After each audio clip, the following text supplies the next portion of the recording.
21 points. I'm going to go Sale, and I'm going to go the Magpies to win by 3 points in this absolute thrill. I don't think that... Good to see that you've stuck your neck out and gone further than a point this week, Daryl.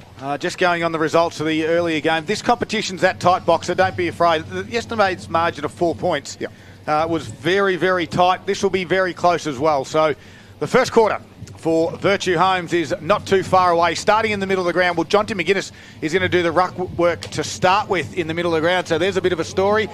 And the big number one ruckman for Sale is Jack Leslie. And he's going to go up against the big ruckman for Wonthaggi, and that will be Brave. The first one goes to McGuinness. Jack Blair handballed out to open space and attacking it quickly for Wonthaggi, but quickly getting wrapped up there by a Cody Hennis tackle was the midfielder there of Josh Bates. 7-man defence straight away for Sale. Yep, as expected, as predicted in the pre-game. McGuinness with a tap down again. Brave's doing the ruck work early for the Power. There's a whistle and a free kick's going to be paid here. Looks to be a leg. Hudson Holmes is a spare man for Sale, so he's doing the middle work and then pushing straight back. So Shannon Lang gets the free kick for the Magpies. Guess what? He's going to the outer side, and on the right boot, that's going to go out of bounds on the full. Shannon, that's not the best kick I've seen you. And out of the ground. That's gone, and that's gone. That's gone. I think that just dropped into the Mitchell. And there's another ball coming out already. So instantly. So Jacob Thomas has gone to Jack Leslie, who did start at full forward at the moment. So it's a very interesting matchup straight up.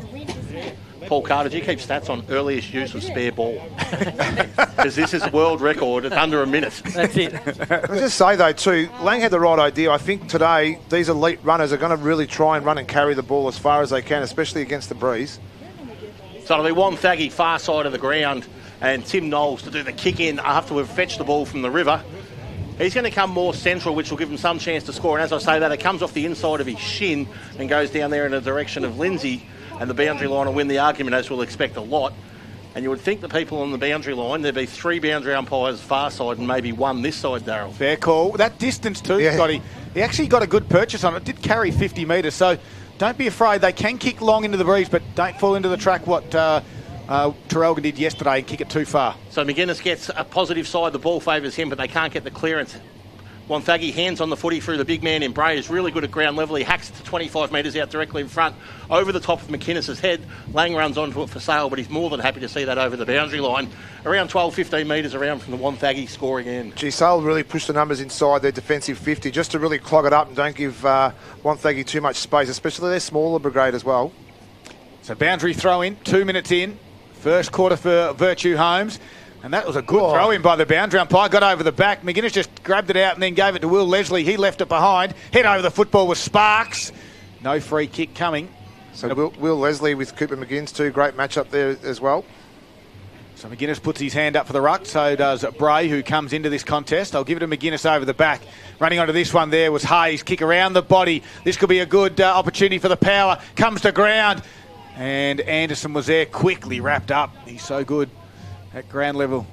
On that occasion was Jackson Williams, another one of those youngsters up in the forward line. And with 30-odd players in the 1 forward 50, no one's able to get the ball clear initially. A hack kick forward from Sale gets the ball out in the direction of centre half back. It stacks on the middle as Butcher grabs it, and he's putting a little tackle by Thomas McMillan. And we'll have yet another stoppage in the Sale forward 50. Ball's going to live down that end of the ground. And the 2 big boys go at it again. Neither of them are able to get a hand on it. It's going to be yet another stoppage. We're going to have heaps of these, aren't we? There is going to be thousands of them. So here we go again. It's Bray up against Jonty McGuinness. A little backhand to find some space out there, and it's Lang able to get a handball onto a teammate there in Johnson. Johnson flicks one over the top towards Egmalesi. Umpire's pinged him for dropping the footy, and it'll be a free kick to go the way of Thomas McMillan. Little T-Mac, about 60 metres from goal. You can put this to a really dangerous spot. McInnes offers the lead, and that's where the kick goes. It drops in short, and that's why you play in front. And Ryan Sparks takes a chest mark 35, 40 metres out directly in front. On any regular day, you'd put this one in the book, Paul Carter, but on a day like today, he's only even money to hit the Southern Hemisphere from there. He's gettable. Absolutely, it's definitely gettable. And that's what's happening now with these mids at the moment. They're pushing inside defensive 50, the Sale side. So the Wonthaggi opponents are following them in, and Sparks found himself in the perfect spot. So Sparks from 44 to get scoring underway. Lovely little 7-iron kick. He puts it out, lets it hang on the breeze, and the breeze does nothing. Minor score only. And the first score of the game's come at the 4-minute mark on the Virtue Home scoreboard. Wonthaggi 1 behind at 1 point. Interesting kicking with the breeze. We've seen a couple of times they have gone a little bit straightish. It is sort of favouring that end of the ground, so not really across the ground as much. Tough conditions. Hudson Holmes will bring it in. Will kick to the outer side as you'd expect. Wind gets hold of this one. Nearly comes back to him, and that's how strong it is out there, favouring that end. Lang with the head over the footy. Somehow ball bobbles out. Handballs backwards from McLaren. Little kick along the ground from McGuinness. Jack Johnson will get onto the end of this one. You're kicking outside banana, and that's not what you want to do either. So Lang and Johnson have put some out of bounds on the full early for the Magpies. Poor Carter. I don't have number 6 on my list for Wonthaggi. So there's a number 6 out there for Wonthaggi. So it'll be Schultz of Wonthaggi to take the free kick on centre wing, and he kicks it to true centre half forward. The big boys fly, and the little man marks it. Little Jared Blair goes up and takes a strong grab, 53 from home. He reels, comes out in the McMillan direction, gets over the back of that contest. Loose ball to be 125 out directly in front of goal, and it's picked up there by Jackson Williams. He goes up and down the kick. Handball to Bates. Bates flying shot on goal. Oof. And it goes far side for only a minor score. 2 behinds, 2 points on the virtual home scoreboard. Wonthaggi leading by that. This is the hardest kick today. The player at full back. So obviously Hudson Holmes has got the job for Sale, but trying to get it out of this area is the hardest job to do right now.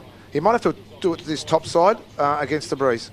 Sure, Boxer might be seeing some numbers out there that aren't really out there. So anyway, there's no number 6 for Wonthaggi on their list. Hudson Holmes kick straight down the middle of the ground. Chug might fly at this one, can't complete the mark. Ground level McLaren. The forward handball out towards Leslie. Coming off the wing there on that occasion was Schultz. Somehow soccers out the back and lands in the hands there of O'Connor. He's on the win for the power. Drives it towards half forward. Gets over the top of the leading target in Thomas. Holmes comes out to meet it strong for the Magpies. Taps it in front of once. Johnson will come to help. Bray says, get out of me way. I'll bump you, and the ball over for a boundary throw in. 6 minutes in, the margin sits at 2 points. Wonthaggi kicking with the breeze. They lead by 2 at the moment. It's on the Virtue Home scoreboard. The new Marshall 28, perfect for families and couples. And Bray goes up against McGuinness again, and John D gets his hands on the foot. He puts it down there in the direction of number 6, I think it might have been. Well done, Boxer. Good spot early. I'll work out who that is. Right, I really will accept an apology. You won't get one. Ball goes up, ball goes down, 70 metres out from the Wonthaggi goal. Stacks on the mill, and the umpire will stalk before blowing the whistle, and we'll ball this one up. We'll ball it up 55, 60 around from the Wonthaggi goal, and if he throws it high enough, it might actually blow through for a score. We might actually have an umpire score today. McGuinness takes it out of the ruck. Unable to get foot to ball, though, and we'll have yet another stoppage about 3 metres closer to goal this time, so about 52, 53 metres out from the Wonthaggi goal scud.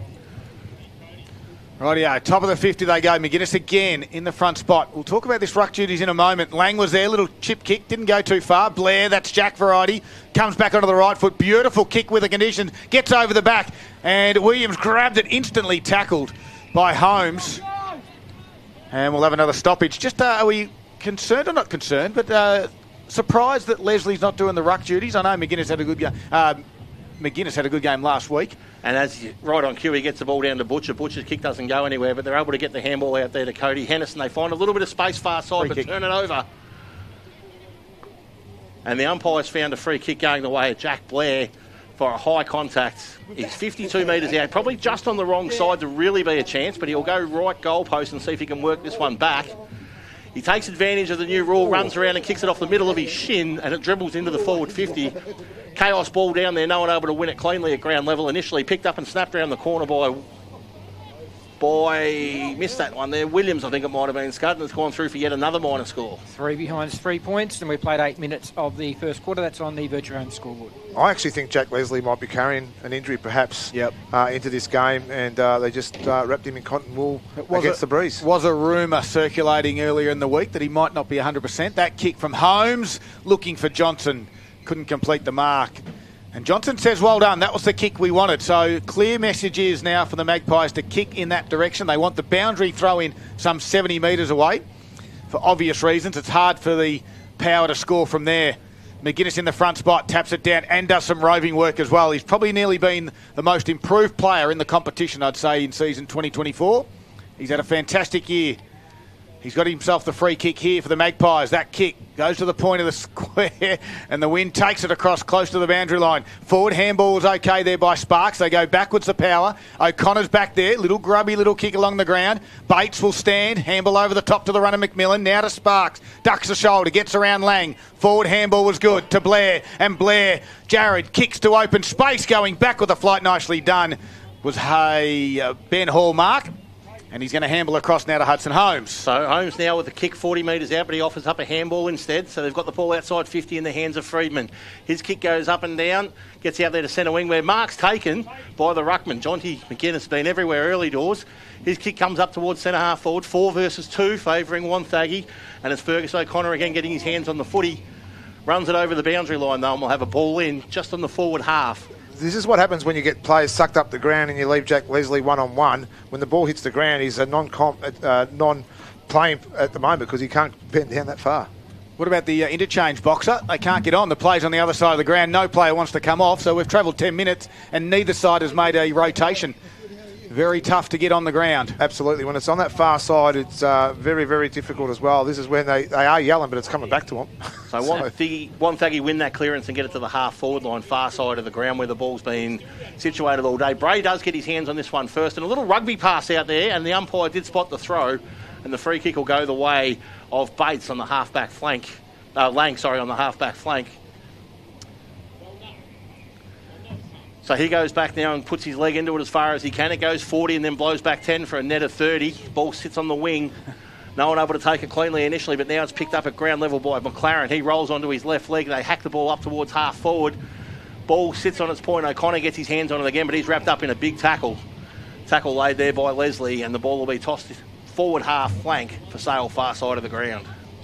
Margin sits at 3. Virtue home scoreboard into this first quarter. Jack Blair comes off and Sale says, OK, we'll match that and I'll have a rotation as well. Ball up, no one really wins it. The umpire's going to cross his arms and do it again. So the first interchange occurs for both sides.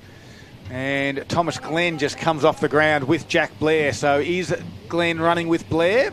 Very good call, Scotty. Ball on the half-forward flank, no one able to win it. And it goes back towards centre wing. And there'll be a ball in again, centre wing, far side of the ground. We're 11 and a half played. No one's yet to trouble the left-hand scoring column. It's Wonthaggi 3 behind. Sale yet to score. Wonthaggi certainly kicking to the scoring end. The two ruckmen go at it again, and this time he gets right over the back of both. Blair wins it at ground level, and he hacks a kick up towards half forward. 2v1. Ball hits the deck. Not able to complete the mark there was Lindsay. Handball pops over the top there in the direction of Sparks. They hack the ball into the forward 50 now. 2 one-on-ones in front of the ball. Best opportunity they've had all day. They're going to pay it. And the mark's been paid. And it'll go to Jackson Williams, who'll go back from about 20 out. And you watch the charge of the Light Brigade to the bench here, boys. Look at them all come. They want 7 of them off at once. I tell you what, they're actually going to be blind by the time they get to the bench because they're running against the breeze to get this rotation happening at the moment.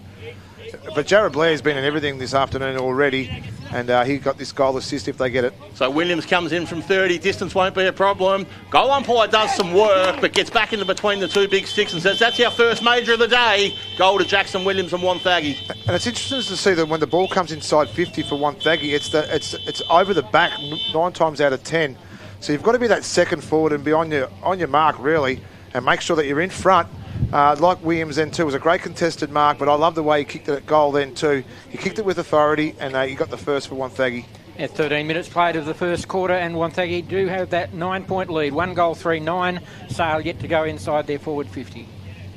All right, ball comes back to the middle, and you're exactly right with that. You can certainly get the longer penetration with the kicks with the breeze. So now Bray does the tap. He taps it down out the back there. Nicely done was Hayes. Trying to get a handball to Bates. Good. Oh. Solid hit from Freeman. Somehow got the ball though, and he drives it in. Patterson gets over the back, and running onto this one is, I tell you what, it's a goal. Noah Anderson, well read, and quickly got ball to boot. In a blink of an eye, Wonthaggi have got 2 all-important goals. And this is the importance of just going straight down the middle of the ground. That ball's going to carry, and like we spoke about, and it's that little small fleet brigade that are going to be the key catalyst this afternoon. And Noah Anderson, perfect spot for that ball to hit the ground, and a good little finish. 2-3-15, and we're still in the 13-minute mark. So those goals were scored in the 13th minute of the game on the Virtue Home scoreboard. The ruckman go at it again back in the middle. Bray up against McGuinness. The umpire tosses it in the air, and it's McGuinness getting over the top again. He gets a backhander to it out towards there, where it's picked up by Sparks. No, it's not by Sparks, it's by Lang. He kicks the ball into the forward 50, and Lux of Fortune drops right into the chest of Brad Descent. Oh, and you can have this kick to yourself. I couldn't hit a golf ball far enough to score from here. He's 35 out on a 45-degree angle, kicking directly into the teeth of the breeze. And no chance of getting it. He'll drop 10 metres out. Yeah, I was going to say, it'll hit the top of the square as well. Just a quick number change as well. Tainch, he's not wearing 66 today. He's wearing number 8. So, and he's not wearing a long sleeve either. So, there you go. There's one for you guys as well. I'm on fire today. So it'll be Descent from 35. May as well be 85 with this breeze he's kicking into. The only advantage he's got is both goal posts are leaning towards him in the breeze. The kick has dropped 25 short. Oh, there you go. But we'll call it a pass because it's landed in the hands of Jared Friedman, who's come out like the kick was intended for him. And he'll go back and have a shot from 25 and still may not get the distance box. He may not either. At the same time, he did meet that with pace, didn't he? This is the only spot I reckon you can kick a goal from. This is perfect. He won't miss from here. I think he will. Now the curse has been put on him. Freeman comes in. Left-hand goalpost will be the target. That's where he puts it, and that's where it stays.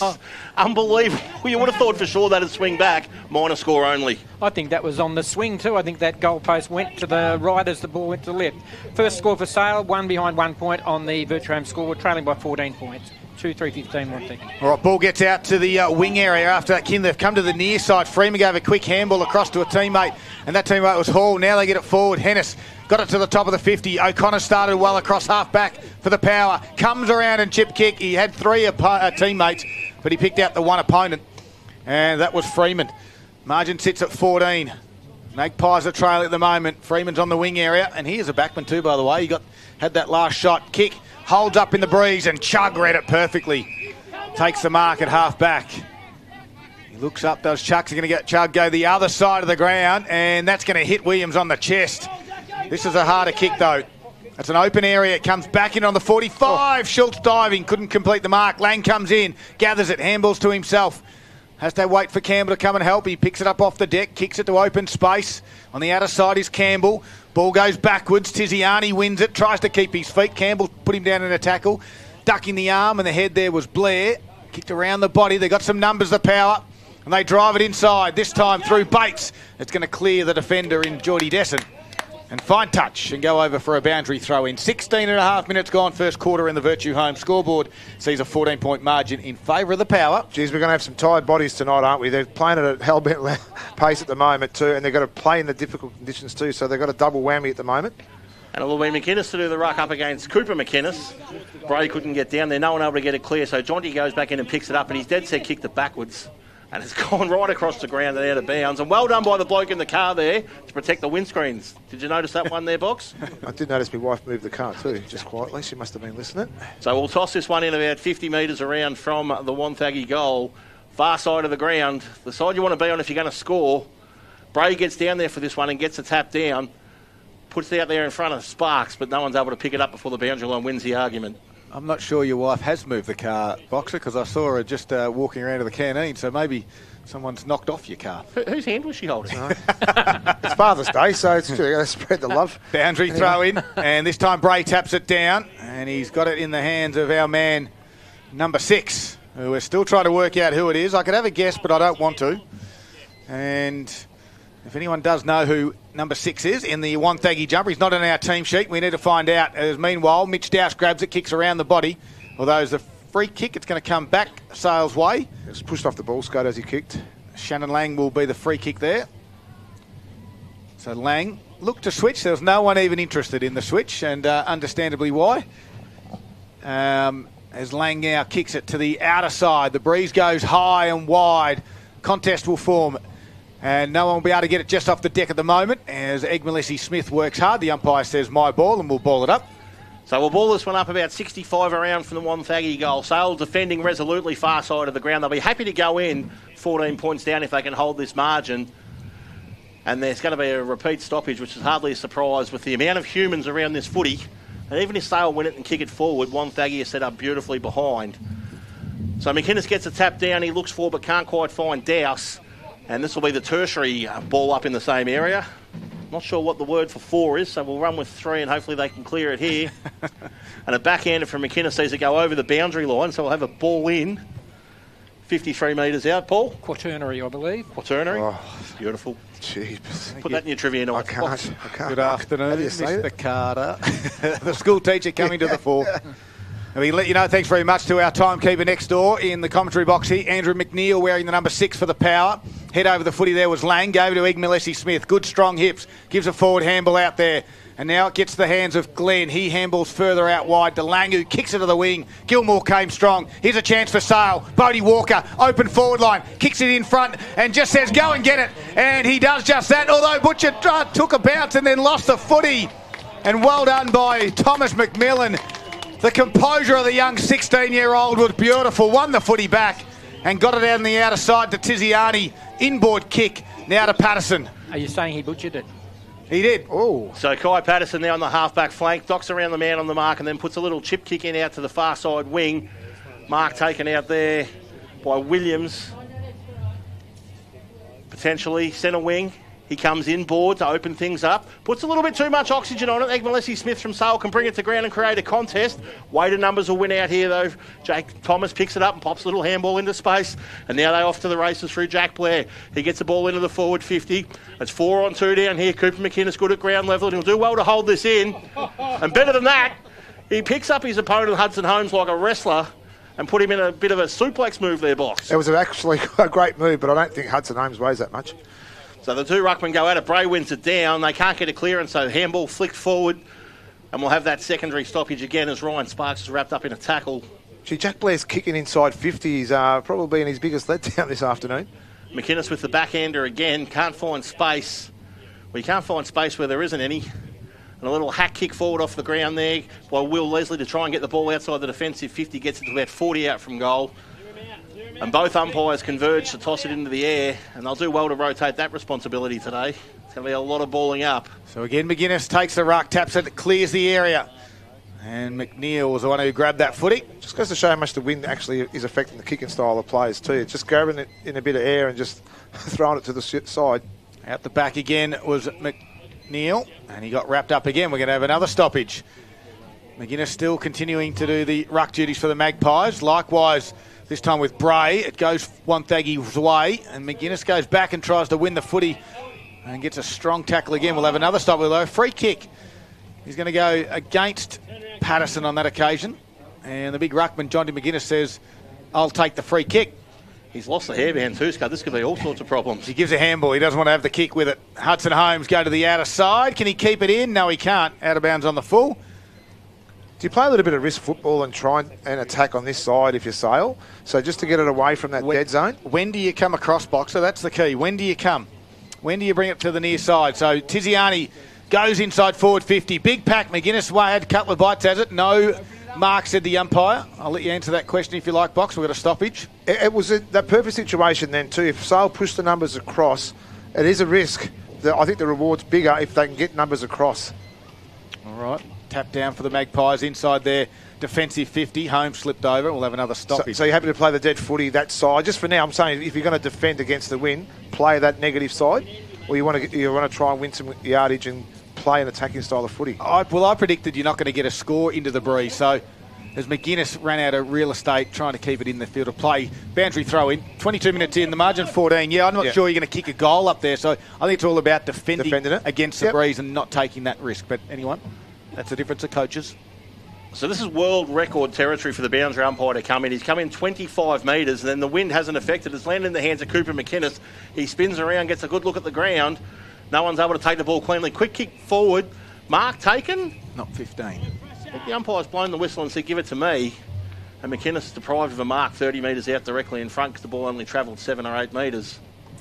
And the ruckmen go at it again. This time Sale are able to get it out the back into a little bit of space for Freeman. He pops a handball over, but they've turned it over here in a crucial spot. Ball now in the hands of Sparks. He tries to burst through one, gets a handball to McInnes. He throws it on the right leg. His kick smothered. That's got to be a sling tackle for sure. Physical. Yep. And sling tackle it is, paid again. And McInnes also the victim of that one as well. So you wonder whether they've said, let's rough the big ruckman up because he's going so well. And he dishes off the handball there to Holmes. And Holmes goes thump in the Johnson direction. Big pack flies. No one able to take the mark. Ball hits the ground there. Picked up by Thomas Campbell, flicks a handball forward. Bodie Walker in the area, but can't get his hands on the footy, and Wonthaggi will reset through numbers. Ball goes from Sparks there to Patterson. They come through the middle of the ground via Williams. Ball gets into the forward 50 where there's a nest of Magpies. And the boundary line will win the conversation yet again as we tick over the 24-minute mark for what has to be the 29th forward 50 stoppage for Wonthaggi. See where you're going with that one there too, a nest of magpies, so not bad, not bad. Cheers, mate. Considering it's swooping season coming up.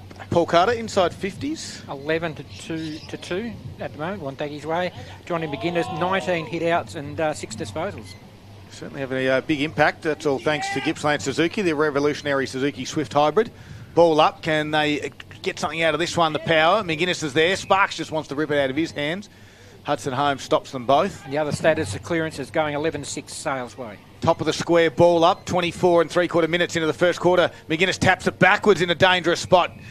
And dropping to ground there was McNeil. We'll have another ball up.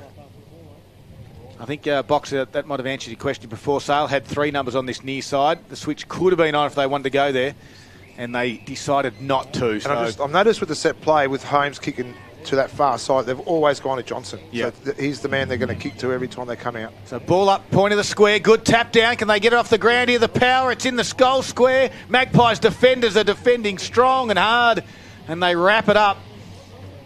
Glenn was one down there. He sat on the ball for a moment. He had some extra company. This is in a spot you don't want to hit it over as a ruckman. The ball gets thrown up. Grabbed out of the ruck there by Bray.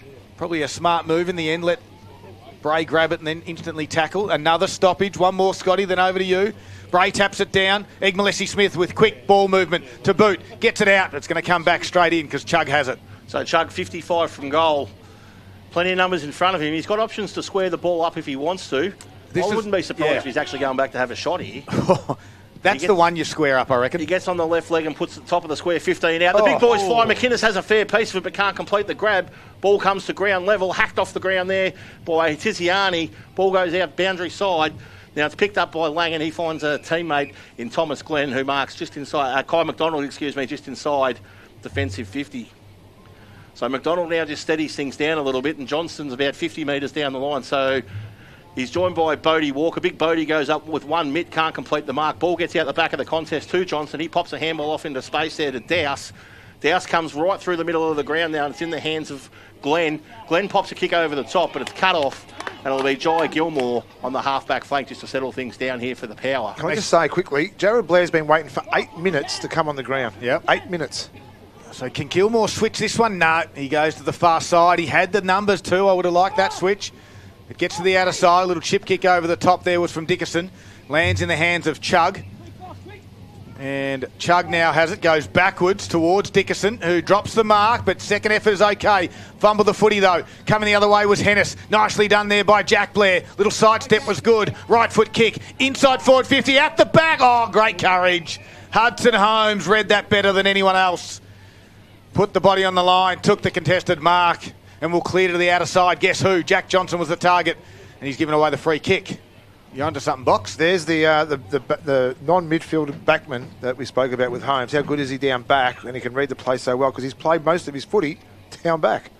So, you know, he wants to be a midfielder, but he's doing a great job for his side at the moment. And he might even be that midfielder that plays that loose man down back. Perfect spot for him. Dickerson's kick goes in the direction of Bray. Got over the back. McGuinness was there. Ran down. Sorry, Jonty McGuinness. That was ran down by Cooper McGuinness. And the free kick's going to be paid, is it? And McGuinness is hurt too. So this will be interesting to see. He's going to get up is Jonty. Oh, he's got more. He's got no hope from here. No, Cooper McGuinness has the footy. Point of the 50, kicking into the teeth of the breeze. He kicks it high and up. It comes back and out of bounds on the full. Although Blair just got a fingertip onto it. That one, well done by one of the smallest players on the field in Jared Blair to touch that and get a boundary throw in. Can they get something from the stoppage? They lead by 14 points at the 28.5-minute mark of the first quarter for Virtue Homes. So McInnes has grabbed himself up off the deck. The throwing goes nowhere near either of them. Lands in the hands of the power player, but the umpire says you can't do that. And it's going to be a free kick against Patterson, who took the ball out of the ruck, even though the ball was thrown straight to him, because he wasn't the nominated ruckman. So this will be another kick for Jonty McInnes, and I think he'll do well here to just suck in some oxygen while the ball's fetched from down behind the goals there, because he's been driven into the ground 3 or 4 times and he's rucked unchanged this entire first quarter.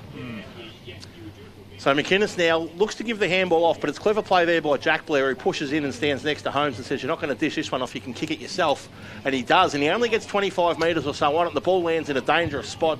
Cracking in there's Patterson from Wonthaggi. He flicks a handball out the back, but they've turned it over. And now Hutchins for Sale's got it, and they go boundary side. And the ball trickles over the boundary line for a throw-in about 70 around from the power goal. So every Sale player pushes defensive when the ball's inside 50, their defensive 50. So it leaves 3 or 4 Wonthaggi players out to pick and choose what they want to do. Boundary throwing goes right angles, favours Wonthaggi's goal, but Egmalesi-Smith reads it. Twisting and turning, comes back onto his favourite left foot. Pierces a kick, goes over the top of Tainch's head. And we'll have a boundary throw-in. Outer side, it's the 40th boundary throw-in in the first quarter. That could be the greatest ugly kick you've ever seen. He kicked the left foot barrel underneath the breeze, underneath the stream zone. Is that what it's called, boss? Streamline. Streamline, my mistake, sorry. It could be the Zambrero boundary throw-in of the day after. We're not having too many goals this afternoon. And after that boundary throw-in, we'll have a stoppage. The two ruckmen not only doing work in the air, they're doing work on the ground as well. McInnes with another tap down and then got shepherded out. So he's having some sort of game, is Jonty McInnes. For Gippsland Suzuki, he's got the free kick at half back at the moment for the Magpies. He's side trailed by 14 points, though, into the breeze. So we'll have a good indication after the second quarter how this game is sort of panning out. McInnes's kick goes to the wing. Sparks caused the contest, got it down at ground level there. And Patterson, handballs goes backwards to Thomas. He shrugs a tackle. The forward handball was to no one except the boundary line, and that's what he found.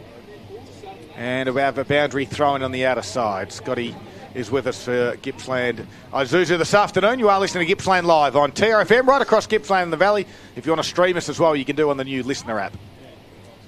So we'll toss this one in centre wing, and the ball just about ends up at centre half forward. Egmalesi-Smith gets onto it, tries to break the Bray tackle, dishes the handball off to McInnes. The give and go back to Egmalesi-Smith, and his kick finds Bodie Walker. And they're laughing because the kick was not intended to go there. It was meant to go 30 metres past him, but the breeze blew it back to Big Bad Bodie. And Big Bad Bodie will be accustomed to the 50-year storm if you're a Point Break fan. The siren sounds as Sale's taken a mark, and the most optimistic kick after the siren ever. He's marked at 70 from goal, kicking into a 90-kilometre-an-hour breeze, and he went back as if he was going to have a shot. He did have a look, didn't he? He had a look and then went, oh no, it's blowing a gale at Bairnsdale. So Wonthaggi lead, it's probably where we expected after the first quarter. They kicking with the breeze. It's 2-3-15 Wonthaggi, leading Sale, one behind. A 14-point margin to the power. It is Gippsland Live on TRFN. Don't forget, you've got the hot gift ideas for Dad. If you've forgotten about him, you've got still a chance to go into your local store. It is Harvey Norman Electrical Gippsland.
We've got a feeling it's going to be tight and close, and the wind won't stop.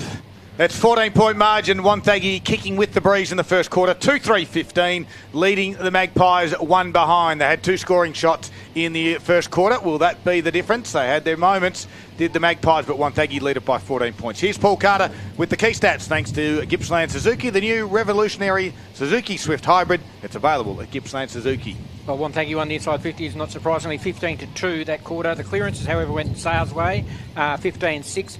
Mostly due to Jonty McGuinness's domination. Sale 2-1, free kick Sale 8-7. Not many marks taken. 13-9 Wonthaggi's way. As I said, Jonty McGuinness 21 hit-outs in the first quarter. Shannon Bray 10. A bit of an indication of the number of stoppages that we had.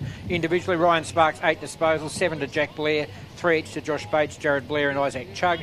And for Sale, 10 to Shannon Lang, 8 to Hudson Holmes, as well as Jonty McGuinness. At a big quarter, 21 hit-outs and 8 disposals for Jonty McGuinness, and along with 3 clearances.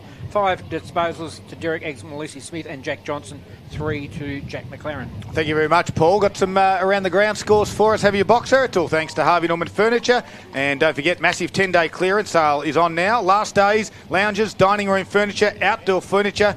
And if my kids are listening, wouldn't mind a new barbecue. That would be nice on Father's Day. Nice. Very nice too. And thanks for their ongoing support there too, Harvey Norman Gippsland. Fantastic.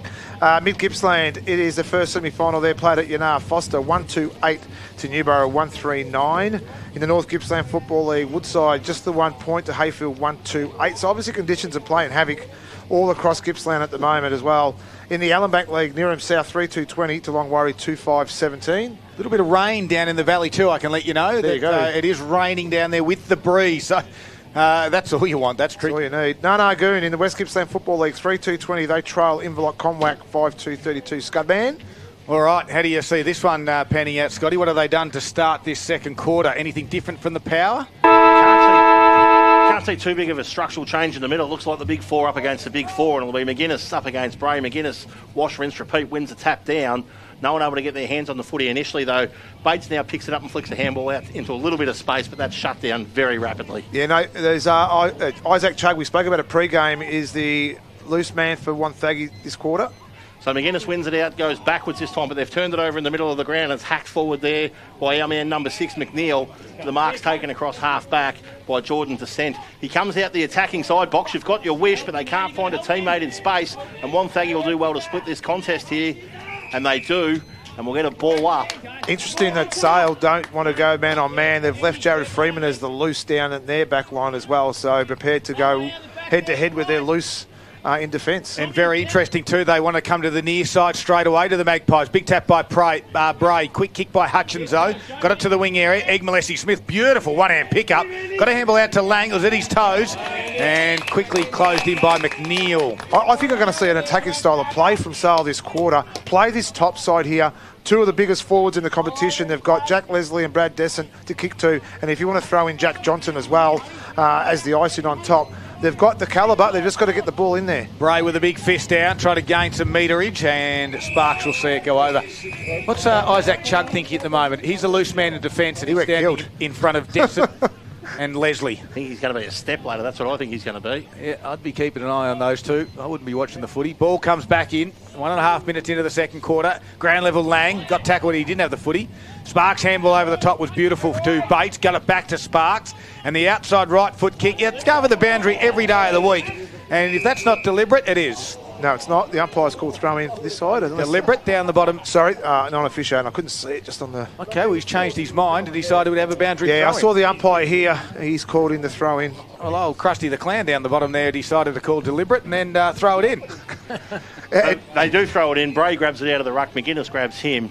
And I'll tell you what's interesting here. The ruckmen have changed sides that they're starting from. Just because they've swapped ends, now Bray's on the side favouring the win, so we'll be interested to see whether or not his taps increase. And he wins that one there in the forward 50. Ball now pops out in the hands of Hudson Holmes. His quick kick around the corner finds grass rather than a teammate. They converge from all angles. No one able to take the ball cleanly. Perhaps taken a little bit high there was O'Connor, and the umpire agrees. And our man Fergus will get up and take the kick. About 4 kicks from home, which is about 80 metres today. He goes wide, and mark taken down low there by Sparks. and Sparks will get the ball about 75 from goal, hard up against the boundary line. He comes inboard, laces out a little pass down there, gets over the back. McInnes can't get the mark, and the umpire's found a free kick that'll go the way of Aidan Lindsay. And this might be some sort of chance. No chance. There's no chance from here, Box. None whatsoever. I'm going to give him a chance. He has to pull it to that point post. Left-hand the far point one, post left-hand box. point post, and let the wind do the rest. It will end up on the far right-hand point post if he does that. So he's 40 out. He's confident. He's having a shot. He goes left-hand goalpost box, and the ball swings and swings and swings and swings for a minor score only. Told you, no chance. Never looked like It was close. They were clapping behind in front of the goals end too. They thought it was through. Wonthaggi 2-4-16, get the first score of the second quarter, leading by 15 points on the Club Eastwood bench. And I tell you, if you kicked that goal, that would have been the Zambrero goal of the decade. Just quietly. but he didn't. So Hudson Holmes will bring it in. He could get this ball past the centre of the ground if he goes straight down the middle, but he doesn't. He plays on and comes out the broadcast side, then goes thump. Bodie Walker settles behind it, but he's too far back. Mark taken by Jacob Thomas. Never trust anyone with two first names. And he takes the mark and kicks into the forward 50 into the teeth of the breeze. Johnny McInnes goes back, can't complete the mark. Ball gets out the back towards Blair. Goes past him to Sparks. Sparks charges in. Pops a little handball over the top there to Lindsay. Lindsay goes a little snapperoo around the corner, but he goes across the face of goal and will ball this one in 15 metres out from the Wonthaggi goal. Smart kick by Lindsay too. He wanted to do the dribble kick. Obviously didn't work in his favour, but that's the way to go if you're going to have a go at goals that far out on that sort of angle. Margin sits at 15 points. Second quarter for Club Eastwood. Become a member today. They're giving away a car if you become a member as well. Join that one up. And quickly taking this from the stoppage was Glenn. Barreled one out to the middle of the ground. It's going to scoot over the back. Bodie Walker's there. Couple little nice side steps. Just missed the handle to Gippsland+EF+Smith though. Hennis comes in. Good, don't argue. Gives it to Jack Johnson. Back to Hennessy. Missed him though. Now the big fella has to get down at ground level and try and pick it up off the deck. That was Leslie. Couldn't do so. Kick there from Williams around the body. It's going to come back from the Magpies. It's going to find the boundary line, is it? O'Connor's going to try and keep it in with a gallant effort and couldn't do so. It's over for a boundary throw-in. We've travelled 5 minutes. And it's back in our customary spot. I've seen two umpire firsts today. That umpire, his name just sort of, I've lost it at the moment, but he had a man bun for an umpire. Pete Perillo. Perillo, and then the wind's blown it out.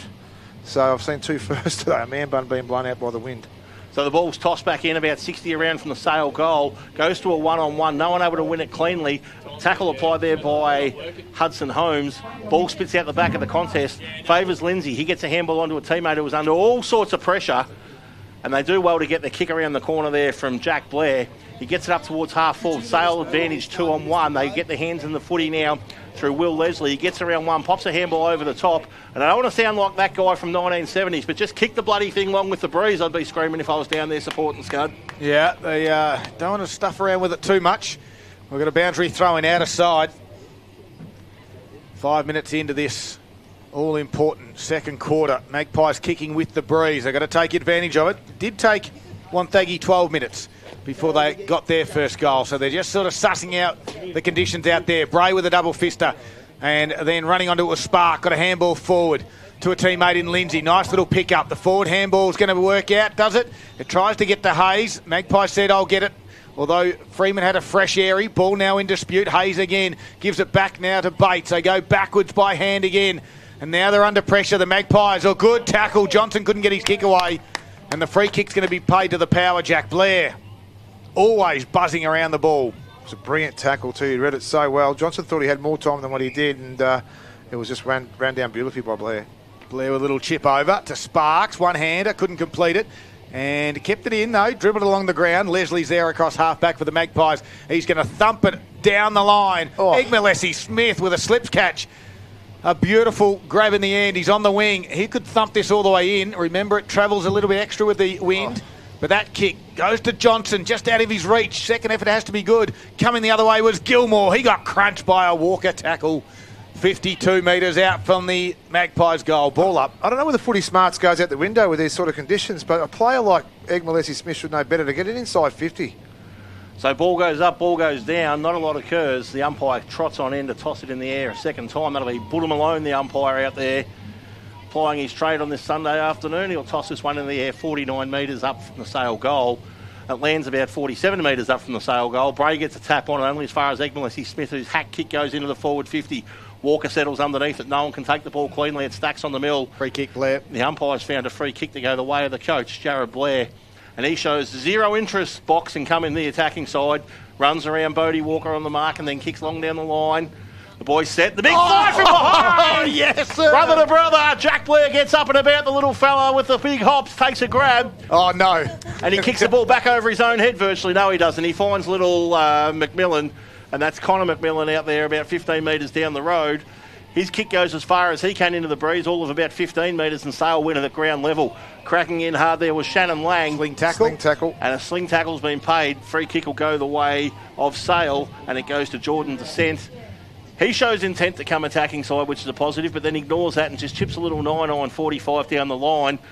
Ball gets out the front of the contest and is won it by Sale at ground level. Quick set of hands there. Brad Descent gets it, pops it forward. Now gets up towards Egmalesi Smith, a one-on-one down there with McKenna. He takes his head off, and the umpire says free kick. And it'll be Isaac Chugg taking the free kick on the halfback flank far side. And he'll just settle things down here, Scud. He will. Halfback looks down the line and kicks a wobbly one inboard. It's going to hold up. Lang takes the grab. And he pushes back, true centre wing. Outer side comes inboard. It's a wobbly upside down drop punt. Thomas read it better in front of Jack Leslie, who's continued to stay forward. There's an issue, I reckon, with Jack. He's one of the best ruckman, best players in the comp. And I wouldn't be surprised if they're just trying to get him through this particular game. Thomas's kick went wide, out of bounds on the far side of the ground. Right in front of the Club Eastwood, the old scoreboard out there. One of our sponsors here on Gippsland Live. Of course, you become a member today at Club Eastwood, and also got reciprocal rights at the Moe Racing Club as well. They're racing there tomorrow, Scotty. Ball tossed back in. Bray on the right side this time because the wind's blowing in that direction. Gets a double fister forward. No one can get it at ground level initially. Now Blair goes in, puts his head over the footy. Takes off like a little linebacker in your game, Scud, the NFL, and tries to get the ball 4 or 5 metres forward. Ooh, just starting to fire up next week as well. So the big boys go up and down. No one gets a hand on the footy. It's Sparks popping a handball over the top, more in hope than in luck. Picked up there by Gilmore. He hacks the ball forward. Coming out to meet it, full-chested McInnes. He's got the boys running back towards goal, but he holds onto the footy and the umpire says you've moved. So play on. He gets around 1 and 2, gets just inside 50, lowers the eyes, puts a little kick out there in front of a teammate, pops a handball up to T-Mac. He gets it over the top with another little handball. No one can take it cleanly. Ooh. The umpire's found a free kick that'll go to Hunter Tiziani. And this is the right side to kick a goal from, Scud. Tell the people how it'll happen. No, there's no chance. He's going to go the banana kick too, guys, as well, by the look of it. There's no chance you can kick it from there. You could have 100 shots and you'll miss 100. I guarantee you, there's no way you can kick a goal from this spot, Boxer. I'm going to back him in, Scotty. I think he's got a fair chance. If he just takes a little bit of the leap, he's a little bit closer than Lindsay as well. So he needs to get, there we go. He just needs to get back on the mark, and he's gone back about 20, 25 metres off the mark. If he scores a point, I think he's done well. So to set the scene, he's going to kick it from about 35 out in a 45-degree angle. He's going to go low and hard's my tip. He does. He swings it back beautifully, but it's gone skinny side. No chance. Minor score. Daryl Cooling's correct. Boxer's wrong. That's a great effort. That's it. That's a great effort. 100% it is. To get a point from there is a great effort. Just the second score this quarter, both behinds to Wonthaggi, who are 2-5-17 on the Club Eastwood scoreboard, leading by 16 points over Sale. We're still on 1 behind 1 point. Big moment, all thanks to Metricon Homes, Australia's #1 builder, 8 years strong. The Magpies must get a wriggle on with this breeze. Here's their chance. Free, Dowse gave it across to the run of Lang. One bounce, now lowers the eyes. He's found Brad Descent, and he's in the middle of the Bairnsdale City Oval. If he starts it to the right, he might be a chance, but he's going to go to the dead pocket. He's going out wide to the outside 50. He's not even inside 50 yet. Tainch has it, and you're not going to score goals from there, Magpies.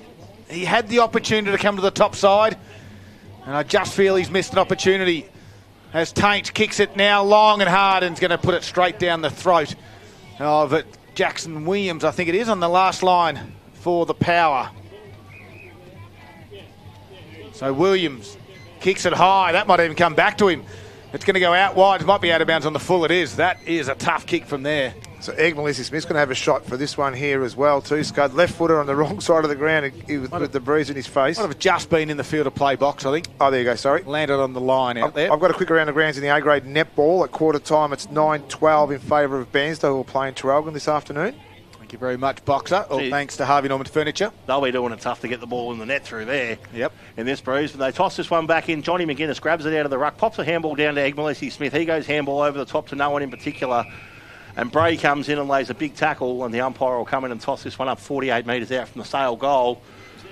They're due a major. McGuinness does his thing and gets it out in a bit of space. Goes to Smith, and don't tell me he has had a shot from there, has he? He has. He has had a shot from there. A left foot banana into the teeth of the breeze. He's gone minor score only, though. And that's Sale's second score of the day. 2 behinds, 2 points, trailing by 15 points on Wonthaggi, who are 2-5-17. Club Eastwood scoreboard. Looks like someone's left the door open to the Portaloo out the back. We've had the toilet roll blow across the ground. As Knowles kicks out of full back. It's a scrubby little kick. Got to his top of his defensive 50. Dowse gave up the footy. Head over. It was Sparks looking for a free kick. I just sense he dropped there and looked for that one. Scud, you think it could be a cheer squad throwing a streamer out after a goal, or Cash register roll like could the have old been. days. Yeah, it might have been. Actually, it was a free kick in the end. It was Jackson Williams who had it. So Williams, defensive 50, is going to kick to the outer side. Scrubby kick. It's going to come back. Dowse had it and then lost it. Hennis tried to crash his way through. Williams butters up. Kicks around his body to the wing. Hutchins tries to trap it. He does okay in the end. And then a teammate comes in, Johnson, and we'll have a stoppage. Sorry, Scud. It's actually stuck in the back of a bloke's pants. I think he didn't realise he had it left when he left the cubicle. Can someone let him know? So it's Mitch Dowse winning the clearance, hacking the ball forward, but the umpires found a free kick, so it'll come back to centre wing. Well, yesterday we thought. Hutchie thought that if ever there was going to be a day that we could see pigs fly, he thought that a local pig from a farm from Maffra might fly. Today we might see a guy with a Portaloo stuck to him, flying across the Bairnsdale City Oval. As long as we don't see a goat with a motor block. With a gearbox tied to a gearbox. No, for those just joining us, Boxer wanted to tell a joke about a goat. We didn't go with it. And then maybe bingo. No. We'll think about that one. No, for we're half not. They time. finally retrieved the ball. Meanwhile, back at the ranch.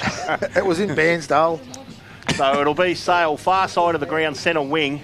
Mitch Freeman dropped the ball in front of Lang, and I think he asked for 50. So Lang kicks a Kernahan floating mongrel punt kick into the forward 50. It bounces down there, picked up nicely by Jack Johnston, but he's wrapped up in a tackle straight away. And the umpire will come in and toss this one up 35, 40 metres out, directly in front of the Sale goal. Played 15 minutes kicking with the Cyclone, and they're yet to trouble the scorers. And they'll fail to do so from this stoppage either, as McGuinness is tackled by Bray before the ball can spill. I've just had a message that the scoreboard clock's not working at the moment too, so we'll try and update you through this. It's the 15-minute mark now in the second quarter. Here's Lang from the stoppage. Quickly ball to boot, though. It goes out of bounds on the full. And this will be an interesting kick. It's on the near side. It's on the scoreboard side of the ground at Bairnsdale City over here. All class from the Sale cheer squad there. Got the footy and just dropped it over the fence and said, pick it up yourself, Isaac.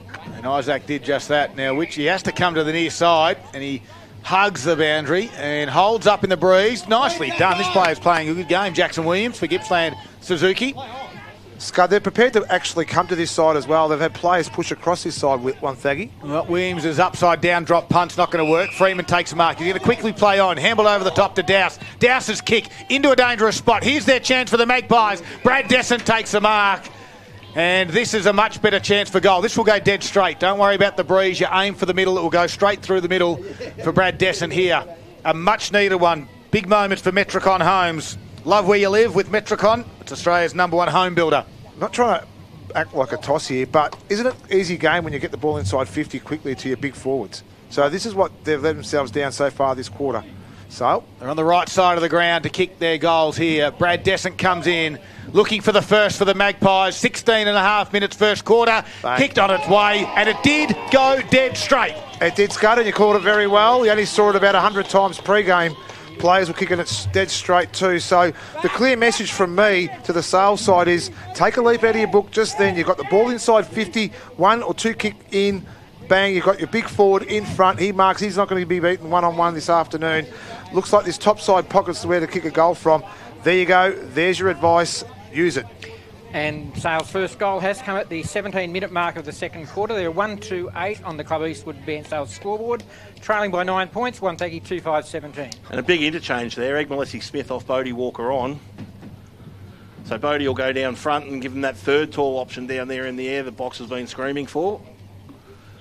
Meanwhile, back in the middle, McGuinness goes up against Bray. We'll call that one a draw, but bursting through onto it at speed was Hudson Holmes. He gets a hack handball forward. Ball ends up at centre half forward. Ripping in there now is Mitch Dowse. He's come into the game. He gets it up there to Butcher. Butcher pops it up in the air. The big boys come forward. Beautiful fist over the top there from Jackson Williams. Having a day out is he. Lands right in the guts of Sparks. He pops a handball over the top but turns it over in a dangerous spot. Weight of numbers wins out, though, through Wonthaggi, and they've got the ball in Patterson's hands. Patterson puts his kick up, a little bit too much oxygen on that, allows McInnes to get a fist on it, but Wonthaggi through the runner. Sparks have got the ball on the far side. Running it into the teeth of the breeze now is Aidan Lindsay. He pops it up to the forward 50. Playing in front down there was Jack Blair, but the ball doesn't carry to him. And little hack kick forward by Will Leslie sees the ball out of bounds for a throw-in on the half-forward flank, far side of the ground. It's 17 plays, 18 minutes gone in the second quarter. Bairnsdale's netballers must have had the breeze that quarter. It's half-time, 27-13. Terrell didn't score in that second quarter. Cool. Gee whiz. You need to have a chat to someone, Boxer. Yeah, I know. Boundary throw in out of side. 18.5 minutes gone. Man short of the two ruckmen. And McLaren quickly gathered it, kicked it around his body, just kept it in. Very well done. Gained a few meterage, and over it goes for a boundary throw in out of side here at the Bairnsdale City Oval. Are we taking those this afternoon, Paul? Oh, out in the pools. All boundary throw-ins on the far Not boundary side. throw-ins, but out in the pools, yeah. Had quite a few of them. Yep. We've got another one, and the youngster on the far side will walk in 15. Good throw-in. In the front spot there was McInnes, tapped it straight down.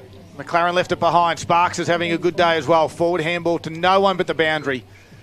Under pressure, doesn't get the deliberate, and it's well done. Ryan Sparks had a great year on the Collingwood VFL list. Back into this side for the remainder of the power season. He's had a fantastic year. 19 minutes in, another boundary throw in. Margin sits at 9 points at the moment. Wonthaggi lead it. Ground level work there. Tackling by McLaren. He's going to be rewarded. No, the ball pops out the back. Bray gathers it, does a little don't argue, then gets ball to boot, goes down the line. McInnes off his shin, has to go again. Jared Blair's there, working hard. Boundary line beats them both. Over it goes. I got a numbskull that wants the NRL score. I'll call him a numbskull. Don't give him the time of day. No, I'll give it to him because we give everything to everybody on this on Gippsland Live. And it's the Newcastle Knights take on Who Cares Gold Coast Titans. Are you serious? I'm serious. The score is 24-4 Newcastle's way. There you go, you numbskull. All right, we just know the Melbourne Storm are the minor premiers and they're the team you need to follow. That's all Correct. we need to know. So Bray wins that clearance. It ends up in the hands of Holmes, and then through Lang, they pop a handball forward here to the runner, Hennis. He comes in, and Chug, the extra defender, floats across and takes a solid clunk, cutting off the Sale forward foray. Boxer, what are you doing with Chug? Loose man causing a bit of concern? I think it's time to roll Freeman down now, I reckon, and make it a contest. His kick gets to about 85 from the Sale goal. They win the ball at ground level. Jai Gilmore of Wonthaggi pops a handball over there to a teammate in Jackson Williams. Man on fire at the moment, Williams. His kick goes down to wing, and Mark's taken out there by Sparks. This guy's been pretty good too for Gippsland Suzuki. So Sparks, just on the defensive side, centre wing, far side of the ground, kicking into the teeth of a hurricane. 19th disposal for Sparks. It's a big half a footy. I played 2 seasons, didn't touch that many times. His kick goes to centre half forward. The big boys fly. No one can bring the ball to ground. Picked up there by McInnes. He hacks it in forward, one-on-one, front of the footy. Blair strong. Blair stands his ground and takes the mark. That's half the battle won. Not a bad spot. I don't like it though. No, I don't like it either. He's on that far side, so the wind's really pushing across there. He's going to have to really be smart. It'll drop short, but if he gets to his left to give him a little bit more angle or just to centralise the kick, it might give him a bit more of a chance as Chug comes off the ground. The loose man will be important here. You've got to be standing at the top of the square for me. So in comes Blair, and that's of the Jack variety. He's got to kick this 35 into the teeth of the breeze. Goes in for a short pass. Clever, too smart by half. Perfect. We were all playing checkers and he was playing chess. And who does he find but that man again, Aidan Lindsay. He's been on fire in the second quarter. Very quiet first quarter, but he's probably touched it 6 or 7 times now. And he'll go back from 25 out directly in front. Still no gimme. Yeah, 1 in the first quarter, Scotty, and this is his 5th in the second. This is where you can kick him, Scotty. Left goal post, work it back nicely. So in he comes for a really important into the breeze goal. He side leads, he's kicked a bit of dirt, he's John Dorotitched it, and it's ended up out of bounds on the full. And not only has he missed the goals, he's missed them by 25 metres. Yeah. Yep. He didn't even start that left, did he? Well, so free kick Sale, back pocket. Let's attack through the middle of the ground if you don't mind. Tainch. And it's Tainch with the long kick. Bray double fists it back into the forward 50. Pops over the top there towards Bates. Bates gets a handball forward to Blair. Blair creates space where there isn't. He gets onto his left leg, goes to the top of the square. Good defensive work there initially. Cooper McInnes now gets his hands on it. numbers win out for Sale, though, and they're going to attack on this open side here through Butcher if the ball sits for him. It doesn't. It's cut off beautifully in there by Wonthaggi. They've turned it over in a dangerous spot, and it's Johnson off to the races here. Pops it out there in front of Lang. Lang will mark this 50 out. 48 out, 50. And a 50-metre penalty will be huge, but he gets up and plays on straight away. They've gone end-to-end, they've gone coast-to-coast, and he's gone far side for a minor score. And that is 139 on the Club Eastwood Bairnsdale scoreboard for Sale. They're trailing by 8 points now. Wonthaggi 2-5-17. I reckon if Lang had his time again, he would have stopped and had a shot. I actually thought it was going to be a 50. The way Perello was making the arm movement, I thought it was a 50. But anyway, time again. He has a set shot because he would have kicked it. He would have had the leg, no worries. So Knowles comes in, kicks out a full-back, goes to the point of the square, sort of holds up on that occasion. Wind just dropped off maybe. Gets out wide, head over the footy there was Nick McNeil. Somehow the Magpies get it forward. Here's Lang, close to the boundary line. Gilmore closes. Left it behind, did Lang there. Sparks again, handball over the shoulder. Lang grabbed it, got tackled. Gilmore now in a tight, confined area. Ball to boot, and that has gone in the Mitchell River as well. He's kicked the meter. Yep, we're going to need another footy, I reckon. So Friedman at the moment's playing that fifth on baller at the minute too. So they're actually allowing Chug to be that loose man, so they've got that extra player on ball. But it's not really working in their favour. They've got the ball inside. How many times 50 this quarter, Paul? 5 Wonthaggi, 10 Sale. So there you go. They've got it inside 10 times for 1 goal 3 this quarter. The search party have declared this dead, I reckon. They're waving their arms and they're just saying the footy's over the fence and we ain't going to jump it. Yeah, well, we could have told them that a couple of minutes ago. As the spare ball comes from behind the goals this time. Probably stolen by the thirds, under 18 thirds kids. So we've got a boundary throw in after all this. 24 and a half minutes gone into the second quarter for the Moe Racing Club. You might have just heard through the FX mic. 4 minutes to go. Big thump down by Bray. Landed in the hands there of Lindsay. Somehow got his handball away. Back to Bray. Kick to open space. McGuinness is just going to give up on this one. Is he? Yep. The boundary line will beat him. And a little bit forward to centre for the Power. They lead at the moment still by 8 points. As we said, we'll get a good indication after a half of football how the two sides are going. We sort of expect to be a 2-goal sort of breeze. And Wonthaggi have just managed 2 in the first, but Sale now only got the 1 in this second. So McGuinness wins the tap, but not 21 in advantage. And a tackle's laid there by Sparks of Wonthaggi, and we'll have a secondary stoppage. This one will be just about smack bang in the middle on the far side of the ground.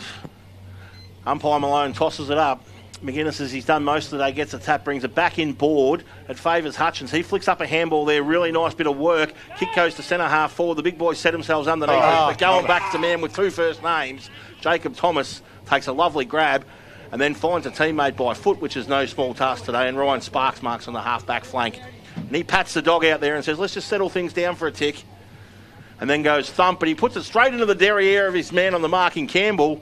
The ball ricochets the old Irish import on the half-forward flank here. Free kick. Sale will win a free kick for Wonthaggi will win a free kick for high contact.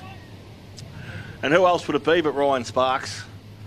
So he'll go back and hopefully this time for his sake not put it into the rear end of the bloke on the mark. And he does get it over the head of Egmalesi Smith.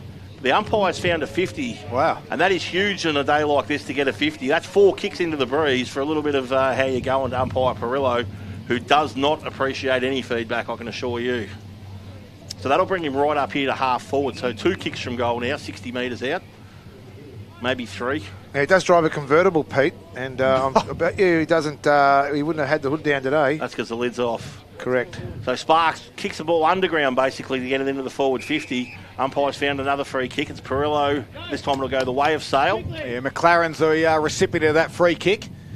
Inside his defensive 50. Margin sits at 8 points at the moment. 26-minute mark of the second quarter. Got called to play on. A little bit of hesitation. The dumping kick out. Goes into the middle of the ground. Thomas was back there again. Jack Leslie just has not looked interested this afternoon. His kick to half forward. Jonty McGuinness can't complete the mark. Ground level comes Lindsay. Swoops on it. Took on a tackler. Got swung around 360. The umpire said holding the footy. Sling. And Lindsay's going to get it back. Lindsay comes to the top side and going to kick it down Tainch's throat. To the opposition. The Magpies, they want to move it quickly. They play on to Holmes. Kicks it long and out wide. Johnson's going to go back. Can't complete the mark and falls to ground. And now Thomas with a left foot kick. High tackled. Clever. Really clever by the coach here to give away the free kick to the Shepherder because it stopped Wonthaggi getting the ball forward. So now Sale will set up behind the footy. So the free kick with Gilmore. So Gilmore has it, 27 3/4 minutes. He's been good this afternoon, Gilmore, as well. I just had a little bit of technical difficulty there, Scudman. I don't know what you're talking about. Yes, you do. Kicks down the line. Going back is Hennis, front spot. Yeah, good work. Takes the mark for the Magpies. He's going to switch it into the middle of the ground. Straight down Geordie Desson's throat. Don't want to go back to that bottom side. All the numbers are on the top side. You might as well come out here. It's going to drop short. Thomas is there. Leslie with a punch on was good. He's going to find the boundary line, is he? And it tops and stops and pops and dribbles over. 28-minute mark. They trail by 8, the Magpies. He's been huge this afternoon, Jacob Thomas. He's marked everything that's come down his way. I know that Leslie might be having a question mark over him, but he's still played a great game. McGuinness in the front spot. Thumps it down. Bodie Walker decided to have contact and then Sparks chases after the footy. We'll do it again. Another boundary throw in real. Moment of the game for the Magpies. The big moments thanks to Metricon, Australia's #1 builder for 8 years strong. So McInnes gets the tap down this time, but not quite able to take it cleanly was McLaren. Hat kicks forward there by Sparks, and it finds his teammate right in the plums, and the big ruckman's gone down. And the upside for the ruckman is he's now got to jump in the air. Up you go. That is courage personified. Happy Father's Day indeed. What if McGuinness had just put the knee into him 2 minutes later? Let's hope he's a dad already, though. So umpire Perillo will toss it into the air. Bray does well to get a hand on it, but it goes only as far as Holmes. Holmes hacks it into the forward 50 for Sale. The big boys fly. Who's front and centre? No one initially, but Ryan Sparks is down there defending resolutely. Gets a handball off to his little teammate there in C-Mac. He dishes off another handball, and Wonthaggi look to clear. They go long down the line. Blair goes back. The umpire says play on. 4 sets of hands are on it. And I'll come in and ball this one up with only a minute or so to go. And Wonthaggi leads 17-9 with that minute or so to play, Scud. Yeah, shouldn't be too long to go now, and you sense that the Wonthaggi defence have done really well. McLaren just got a little tug of the jumper. And you sense there's not long to go. As the siren sounds there. He's got a free kick, McLaren, with the breeze. I think this is very ambitious. He's extracting the Michael if he has a kick here. He's dead set extracting the Michael. No. Hudson Holmes says have a crack. He got onto the barrel, all right. It's travelling, and it still dropped 30 metres short. So 30 minutes the quarter went. Wonthaggi lead at 2-5-17. They held up strong into the breeze. Sale 1-3-9. The margin is 8 points at half-time. We've got the half-time wrap coming up after the break. It is all thanks to Gippsland Mowers and this Gippsland Live broadcast on your Sunday afternoon. The elimination final is all thanks to Harvey Norman Electrical Gippsland.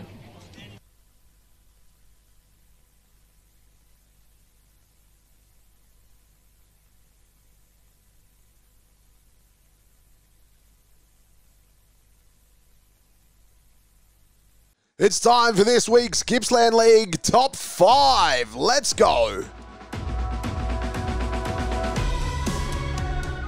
Kicking us off at number 1, Derek Egmalesi-Smith here from Sale. He had to think quick. He was front and centre, got it, over his head, and a great goal.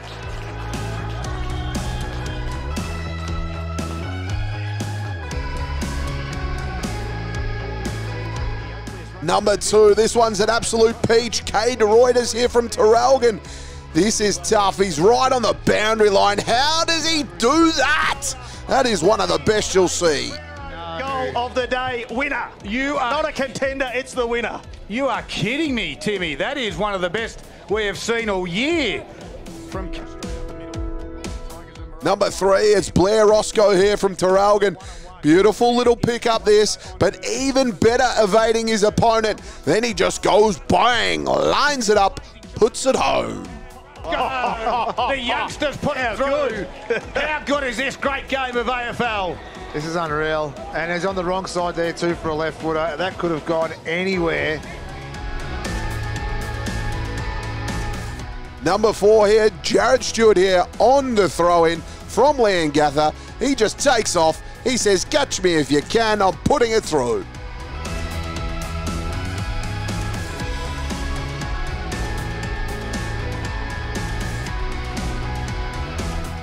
Number 5, it's Liam Masters here from Moe. He just gets the hand pass right on the paint at 50, bangs it home.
Welcome back. It is half-time, and the Power led it by 14 points at quarter-time. They kicked 2 goals with the Breeze, only managed the 2 points in that quarter did Wonthaggi against the Breeze, while for the Magpies they managed 1 goal 2. They narrowed the margin to 8 points, and you just sense that Wonthaggi just get the advantage with a half of football. Goal scorers, it is Wonthaggi.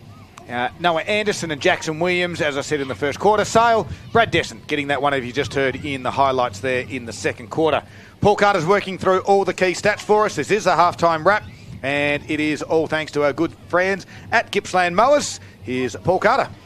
Well, the inside 50s with the wind went Sale's way, 12-6 at halftime. Wonthaggi lead that stat 21-14. Once again, the Magpies won the clearances 10-6 in the second quarter, so Sale's leading 25-12. They lead the centre clearances, Sale as well, 4-2. Free kicks, 18 to Wonthaggi, 11 to Sale. Marks, Wonthaggi leading at 27-19. Also contested, Marks going Wonthaggi's way, 8-6, and 4-3 Marks inside 50 to Wonthaggi. The Battle of the Ruckman, we saw Shannon Bray with 12 hit-outs that quarter. He's got 22 to half-time. Johnny McGuinness continuing on with the great work, 14. He's had 35 hit-outs to half-time. Huge second quarter by Ryan Sparks. In the second quarter alone, 7 kicks, 9 handballs, 3 marks, 2 clearances, 1 inside 50. Total of 16 disposals in the second quarter. He's had 24 to half-time. The other ones we're following for Wonthaggi, Jack Blair's on 13. 9 to Aidan Lindsay, 7 to Josh Bates, and 6 to Isaac Chug, 5 to Jared Blair. For Sale, the leading stat winner of the ones we are following is Shannon Lang, 10 in the first quarter, 8 in the second, 18 to half-time, 14 to Hudson Holmes, 10 to Derek Egmalisi-Smith, 9 to Johnny McGuinness, and 7 apiece to Jack McLaren and Jack Johnston. Well, there it is, all the key stats. Sparks are certainly having a big game thanks to Gippsland Suzuki. Don't forget the halftime wrap. It's thanks to Gippsland Mowers. And as the nice weather starts to roll around, albeit with a little bit of breeze this afternoon, it's time to get in to Gippsland Mowers. They are your local blokes who service what they sell, and the only professional Husqvarna dealer in the whole of Gippsland. And of course, they have a top range there of Husqvarna mowers, blowers and chainsaws. Everything you need to keep your yard tidy. Go in and see Hayden and the team. And they are on Gippsland Mowers on the Princess Drive in Morwell. Boxer's got some scores for us. How does it look around Gippsland and the Valley? Yeah, look, some of the scores are starting to increase a little bit. Maybe the wind is dying around in the Valley and just the rain's starting to kick in. But in the Mid-Gippsland Football League, played at Yanar, Foster, 4-4-28. They lead Newborough at half-time, 2-6-18. North Gippsland Football League, Woodside 6-4-40, so big second quarter there for the Cats to Hayfield 2-3-15. In yesterday's game in the East Gippsland Football League, Boys Club 8-12-60 defeated Wyong 8-8-56, so they go through to the grand final now to play Lucknow next week. In the Omeo District Grand Final last week, played at Swan Reach, it was Omeo Benambra 16-9-105 defeated Swiss Creek 4-5-29. In the Allenbank League, half-time there, Nirram South 3-20. Oh, sorry, that was quarter time. Nirram South 5-5-35. It's a long worry, 5-5-35, so a great game there. And in the West Gippsland Football League, Nanagoon 4-5-29. Who's that bloke taking the sandwich? That's okay. Nanagoon 4-5-29 to Inverloch 5-2-32. Scumman. Thank you very much, Boxer. Halftime wrap is all done for our good friends Gippsland Mowers, yes. So this week I was obviously in the car a fair bit and listening to TR, as I always do, and noticed that you've been doing a few ads lately, so a few cashies now, mate, just to enhance the wallet a little bit. So just part of the role, Nick. I'm not sure what you're getting at, but that's... No, I wasn't getting anything. Just good to see that you're doing things outside being an account manager and... Thank you. And, bringing your beautiful deluxe voice to some ads during the week. Have you been asked to do any ads yet, Box? They did. They asked me a few. I was just busy at the time. I'm not sure they have. Wasn't where TRFM was multilingual. They asked me to do call some bingo. No, they didn't. No, we're going to a break. We're done. The halftime wrap is done. The umpires are out there. The players are getting close. I will cut you off. I know that mic wasn't working. You're not doing the bingo joke. I'm not allowing it here on Gippsland Live. Halftime wrap's all done. It's an 8-point margin in favour of Wonthaggi. It's an elimination final. There is a lot at stake. The Magpies are making their way back out of the ground for the big third quarter. It's all thanks to Gippsland Mowers. Thanks, mate.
Welcome back to the Bairnsdale City Oval.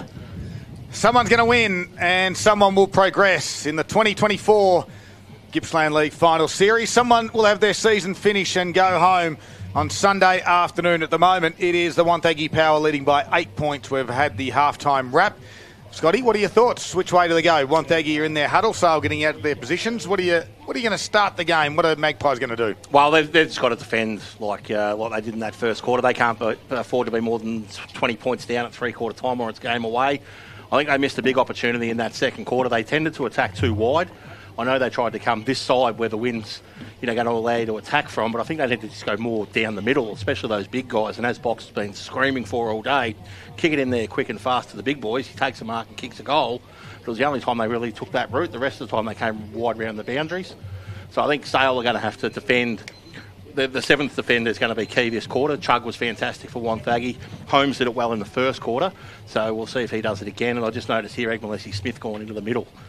And that's the one, exactly right. Gippsland+EF+Smith goes into the middle. Holmes goes back. Interesting, Jack Johnson starts this third quarter on the bench. And Nick Boxalacino. We'll keep an eye on Mitch Dowse as well. He didn't go out and warm up in that halftime break. So let's have a look at this for the third quarter for McDonald's. Lang tried to bust his way through, get it going in the Magpies' way. If they can get an early one into the breeze, will be very important. No one's kicked a goal into the breeze, kicking towards the city end of the ground. Bray does the ruck duties and will get the tap down on that occasion. Doesn't get out of the congested area. And then hesitation there from the Magpies, Tainch and McGuinness. McGuinness had to go low and Tiziani wraps him up. I did notice that actually he was just running the boundary now, warming up, but he's got a fair limp on him at the minute too. So his afternoon might be limited, I reckon. Bray with a tap down again, just starting to get busy. A little quick kick from Tainch, goes straight up and down McMillan. And that's Thomas Variety will take the mark at centre half back. Going to come to the top side. Jack Blair's the target. Got underneath it. It's going to drop and beautifully read. Jack Blair does very well. Right foot kick to half forward. This is a good build up. This has got Holmes written all over it. Although big Geordie Desson says, I'll take the contested mark at the defensive 50. So inside his defensive 50, he's got the option to give the handball. He does give the handball to Holmes, who can go further afield, short by foot. And a mark taken down there by Ben Hall. Hall gives it back to Holmes on the drive-by. They're attacking on the positive side at the moment. Cutting it off down there's O'Connor. Can't get his hands on it. The big ruckman cracks in. He's fantastic in the air and does a really good job at ground level as well, Jonty McInnes. And he's created that stoppage in the forward half for Sale. And he'll do the ruck work here against Bray. Umpire Malone tosses it in the air. Doesn't get much purchase on that one. It went about shoulder high and it allows Sparks to burst onto it. That's the first of his 30 touches for the second half. He kicks it in the forward 50, but blazes away and Holmes reads it well. Takes the mark, cuts things off, and he'll probably go defensive side here where he's got Jordan to sent on. He's got one on the attacking side if he wants, Scotty. Doesn't go there. So he goes over to Sent. That's a great kick, and that's a really good kick and finds Will Leslie. So it'll be good for him to get into the game in the second half for the Sale boys, and Leslie now just inside his own defensive 50. It's it wasn't a very impressive run up to kick the footy, but he does get it about 40 into the breeze, which is worth its weight in gold. And Chug sees it over the boundary line for a ball in, far side of the ground. So Dowse is still doing his test on the boundary line here, so I'll keep an eye on that one too. But I don't think they're really trying to hug the boundary, are they? They're kicking down the line, but the wind's really doing some havoc at the moment. Ball gets over the back. No ruckman can get it. Lang handballs over his shoulder under pressure. Tiziani fights hard to get to the front spot, and McLaren closes, and the boundary line closes on them both, and we'll do it again. Do you think if Sparks had his time again as well, he would have kicked to the fat side rather than, obviously he picked out Holmes and that ball coming inside 50. But just that entry was perfect, but just didn't find its mark. Like the Power did with their Chug loose man, Sale have done it with Holmes. Both experienced and very smart footballers. Quick kick by Blair goes high. Leslie and Cooper McGuinness just had a bit of a throw of an arm to the midriff area. Both not happy. Both run back to their starting positions. Boundary throw-in. Margin still at 8 points in this opening third quarter. Dowse just shook his head to the bench as he came back from a little trot. So ball gets tossed back in, gets out the back. Bray takes it. McGuinness wraps him up in a tackle, and the umpire comes in and says, we'll ball this one up. 35 metres out directly in front of the Power goal. Indicating that Dowse's day is done. Yeah, he did give a little shake of the head and go and sit himself back down. Didn't strike me as a bloke who's planning on going out there and having 30 touches in the second half, put it that way, Scott. Okay. Well, Johnny McGuinness just has a bit of a footwear problem. He's fixed that. Ruck duties will go at it. So he's been re-shoed. Ball gets tapped down. really crucial kick on goal here early doors from McNeil. Goes across the far side, no score. And we'll ball this one in about 12 metres across. So the boundary umpire, the young fella, will come in a few yards here and he'll throw this into the teeth of the breeze. So you reckon front and centre might be the way to go. Let's see, Jai Gilmore gets around there. The big boys go up at it. Egg-Malesi-Smith lands in his stomach. He grabs a foot, he drops it when tackled. The umpire says play on. Now a little snap around the corner. It was by Gilmore, but it only goes through for a minor score, and that gets things underway here in the second half. At the 4-minute mark of the third quarter, exactly, Scotty, on the McDonald's Gippsland scoreboard, Wonthaggi 2-6-18, now lead by 9 points over Sale 1-3-9. Interesting to see, though, the both sides now have spread across the ground to give them more options when they're kicking out as well. So Sale might be prepared to play this top side to attack this bad end, we will call it. So he goes to the far side, does Hudson Holmes. Does he keep it in the field of play? No, he cannot. That's not where you want to kick out a fullback. However, it's a tough spot for Wonthaggi to attack from. They quickly roll around and the kick comes back in. They might just kick this one out of bounds on the full, but Hudson Holmes put one hand up and then had to rush it through. Gee, Knowles has kicked, really got good purchase on it from Wonthaggi, and that's what sometimes can happen. You just get too much and it can carry kicking with the breeze. 10-point lead to Wonthaggi on the McDonald's Gippsland scoreboard, 2-7 to 1-3. So Holmes will do the kicking in again. This time he goes 5 on. It goes about 45 metres after he runs 10. McGuinness does a sterling job there of protecting Lang, who takes the mark in front, just outside his defensive 50. So he's got plenty of humanity in front of him, all on one half of the ground basically, and he's just going to have to kick long down the line and hope for the best, and that's exactly what he does. And that might be a little bit too wide, and it's gone... Well, it stayed this side of the fence, thankfully. So we'll get the ball back into play fairly rapidly, but we're on world record pace for out of bounds on the full. And it'll be Knowles again, the beneficiary of the kick. So he wastes no time again and kicks the true centre half forward. Egg-Malesi-Smith sets himself underneath it. Spoil from behind by Bates brings it to ground. Hard fought footy to be won. And it was Sparks tackled to the ground, and the umpire will come in and toss this one in the air. 55 out directly in front. I've got a bit of a blood rule here. Might be my little man C-Mac coming off with a bit of... No, Jack Blair, is it? Yeah, coming off with a little bit of claret from the leg. Just while we're waiting for Blair to come off, Jack Johnson, he's been off the ground now 6 minutes, so he didn't start the quarter. He's just emerged from the coach's box then, so not sure what the move was there, because he was their go-to man from kickouts as well. So, and he's not going to get on with this blood rule change now. Jack Blair has got blood on his knee. And it's not running blood. It's mercurochrome. And that's all it is. They're going to fix it up, but no running blood. Meanwhile, back at the ranch, ball up, ball goes down. Egg-Malesi-Smith, hack kick goes nowhere. Johnny McGuinness just punches it forward into space. Isaac Chugg runs onto it. He's wrapped up in a big tackle. And you boys keep an eye on the doctoring going on down there. I'll keep an eye on the footy. So Blair doesn't want to get strapped up by the looks of things. The emergency umpire said it's not running, so you should have stayed out there. A little bit of Vaseline on that one and get Jack back out there. So it's Sale far side of the ground with the ball. It's a beautiful kick into the breeze. It gets out the back of the contest here, and that's good territory gain. Mark taken by Sale. Big Brad Desson it is. And it's big Brad Desson. So he now launches the ball into the forward 50. Bodie Walker sits underneath it, pushing forward. Strong mark taken by O'Connor. And O'Connor for Wonthaggi will set things up, and he goes thump with an inside-out mongrel punt kick that goes about 60 metres. Cooper McInnes picks it up pretty cleanly, but he's wrapped up in a tackle instantly. Dumped to the ground, and the umpire trots on in and says, we'll ball this one up. This is the problem, though, now for Jack Blair. They've done nothing to those cuts and everything else. The emergency umpire's given him the all clear. He goes back on. Pete Perillo sees it again. He says, get off, because he doesn't know what the emergency umpire says. The bigger problem is he can't get back on. Yeah, exactly. Big tap down by Bray, and the tackler out there was Lang. Well, both runners are out there. Obviously, they're just telling their charges to get off because they want to get Johnson back on the ground and they want to get Jack Blair onto the ground too. Well, neither ruckman could get the tap out there. Working hard at ground levels, McNeil. Boundary thrown again. Ground on the outer side. Still 8 minutes. Jack Johnson still hasn't played any minutes in this third quarter. He's a real barometer of this Magpie side. They trail at the moment by 10 points. Wonthaggi kicking with the breeze. They've only kicked a couple of points this quarter. Boundary throw in. McGuinness with a tap down at front ground level there was Egg-Malesi-Smith. Shrugs 2 or 3 tackles. Get the left boot to ball. Does he keep it in the field of play? No, he can't. And they would have liked a boundary throw in there. Knowles has to go outside of the field of play to get the footy. Half-back flank for the Power. I tell you what I'd like here is Knowles just to switch this footy. Yep. It's absolutely on. They've got 3 of them lined up. Just switch it, but he doesn't. So he goes another one sideways, inside out, mongrel punt kick. Doesn't get more than 3 or 4 metres in the air, but it travels about 45 down the ground. Hack kick forward there by Lang. It'll work. Luck's a fortune if you're playing in front, and he was. Cody Hennis takes a mark. Just inside the centre square. And he's waiting for blokes to run past him just before he kicks it. So now he kicks long down the line. Bodie Walker, not the target, goes out to the centre again, and he takes his second grab in the space of 60 seconds. Another opportunity for an inside 50 here. There's some tired legs out there already. Look at the boys behind the footy not running, so he hacks the ball in. Walker sets himself, position A. Chug flies. Yeah, They're giving away a free kick to Walker. Front spot.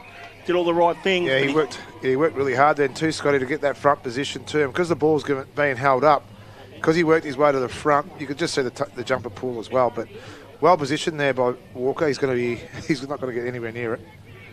Goes short though. Igmalisi Smith just went casual, then took on a couple, got through, handball to Lang. Lang's kick smothered beautifully by Blair. Coming the other direction, Sparks. He tried the barrel. It's come off the outside of the boot. Does it bounce? It does. Leslie's got to chase it. The wind helps it's on its way. Leslie's going to go back to the far side, and McGuinness can take the mark. Does he handball over the top to Hudson Holmes? No, he doesn't. Half-back flank now. Now he chips to Hudson Holmes. He finds him by foot. And didn't gain a great deal of forward meterage, just a little lateral kick there. We've travelled 10 minutes, still no goal. Don't forget, it took 12 minutes in the first quarter, 16 minutes in the second to get a goal. Still haven't got one in the third. Kick goes down the line. Walker can't complete it. Taints grabbed it, kicked it straight up and down. Marking it, though, was Josh Bates. Not 15 and holding the footy. They didn't like that, the power. Lang will get the free kick. Unlucky. On a normal day, that would have gone 30. Yep. It's gone back 20, and the umpire's called play on. So... yeah, unlucky there as well, but a great tackle to boot too there by Lang. He's on the outer wing. He's still a long way from home. This will drop short again. Scotty. So Lang gets a hurry up from the umpire, and he does exactly that. He kicks it a little bit too high to get inside the forward 50, and the ball starts to drift backwards. A dead set drifted backwards, taken out of the air there by Patterson, but he can't get clear, and the boundary line will win the argument, and we'll toss this one in 75 around from the Sale goal. We've gone 11 minutes, so Sale will be happy with the fact that Wonthaggi haven't managed to score. That's a win for them, and they've had the ball in their forward 50 a couple of times. But Jack Johnson and the Sale boys still can't get on the ground. Jack Blair just about to get on now. So ball gets tossed back in, no one able to get a clearance, and we'll have a secondary stoppage as Blair does come back on, and Dad said, I'll need a surgeon to sew my sides back up if he gets sent off with the blood rule again. McGuinness wins a tap down to Igmalisi Smith. He's held up in a tackle, which is a fair effort in itself. Wonthaggi gain about 15 metres, but the umpire will come in and toss it in the air again. He wastes no time. The ruckman forget to jump this time. Ball gets punched out the back, falls over there towards Hayes. Hayes goes backwards via hands, finds Tiziani. He goes round the corner. The kick's low and slow, gets out the back of the contest. Leading back there is, in the chase for the ball's Freeman. He rocks and rolls, but he turns it over to a dangerous spot. Sparks has got it 60 from home, heads goalward, ball bounces into the point post, which is an A-grade result for the Wonthaggi Power. They'll get a stoppage in their forward 50 as opposed to coughing up possession of the ball. Speaking of A-grade, got an update in the A-grade netball, and there's all thanks to Harvey Norman Furniture. Bairnsdale progress, bit of an upset there, 56, defeating Terrelgan 38. So the Redlegs, after a tough last season, go through with the stoppage, kick around the body. He lights it off the boot. Wonthaggi get the all-important first goal, and it goes to our man, Kay Patterson. I think it's Patterson, it is. What a great goal from the stoppage. And it was fantastic. It wasn't defended very well there by Sale too. He had enough space from that throw in there too behind the play. So it was a bit sloppy there by Sale, not being quick enough to be aware what he was doing. And it was a great finish. The snap was high. The wind could have actually carried it, but it went through the middle, exactly what Wonthaggi needed. Out to a 16-point lead now, the Wonthaggi Power at the 13-minute mark of this third quarter. The McDonald's Gippsland scoreboard has Wonthaggi 3-7-25, leading Sale 1-3-9. Just got to hold strong now, the Magpies. They've got to be in it at three-quarter time, you suspect, if the next goal is all important, if there is one. And back to the middle they go. McLaren head over the footy, winning it, and coming off the line there was Hayes. Jack Johnson thrown himself in the middle here too, Darryl. After being the first 12 and a half minutes, 13 minutes on the bench, and McLaren gets up holding a wrist An arm, a shoulder, you name it. Jonty McGuinness with a tap down. Jack Blair kicks around his body. Inside forward 50. Dangerous spot. Leslie got one off the shoulder. Hands there from Patterson was to Gilmore. And they wrap him up. So what Will Leslie's done now too, he's made himself the free man just from a matchup point of view. Hudson Holmes has had to go to Patterson. McLaren comes off holding the left wrist. Jared Blair attacked it at pace. Got tackled straight away. Long enough to have prior opportunity, according to the umpire who's paid the free kick. Fair enough too, I thought. He did roll through it. And a little bit of push me, shove you down there. The little bro sticking up for the littler bro. Now Holmes can come to the near side if he wants. Paddy Taincher's there. He's not even going to look. Would have been a dangerous kick, but he goes to the outer side and can't quite get it to Brad Descent. Campbell tried to keep it in and couldn't do so. Another boundary thrown outer side. I'd be fascinated to know whether Tainch actually called for that footy or just said, don't worry about it. I don't mind him doing that if you're going to drag a couple of players away just to open it up, but that's what I think the only reason why you would do it. McGuinness with a big tap. Gains of the good meterage. Can someone run onto this for the Sale Magpies? It was Leslie who gave it to Campbell. Kick around, down the line it goes. Fergus O'Connor all on his own back there. Uncontested mark, and he's going to kick it back where it came from. But with a little bit further vigour and distance, it cleared the intended target Sparks by about 15 and went over the boundary line. So we've seen Sale do this in the first quarter as well when the ball's in their defensive 50. All numbers stream forward except for Jack Leslie, who'll cover the middle of the ground, but he's got 4 to cover. So the ball comes out quick enough. It's just going to bounce straight back into Wonthaggi's forward line. Ball gets out the back of the ruck contest. No one able to take it cleanly initially. The big man Bray gets in there at ground level. Great work. Kicks a barrel into the forward 50. The boys come charging out at full chested. No one can take the mark. Ball at ground level. Quick handball out the back finds Williams. Williams goes one more handball to a teammate who's wrapped up in a tackle.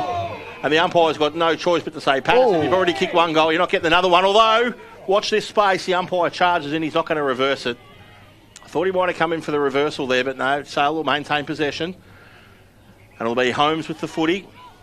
Familiar territory for him. Defensive 50, kicking the ball far side. And ball gets out the back of the contest here to Egg-Malesi-Smith. He flicks a little handball up there to his teammate in Leslie. Leslie goes inside. And they've got the ball in Egg-Malesi-Smith's hands again. Now it comes down to Tainch.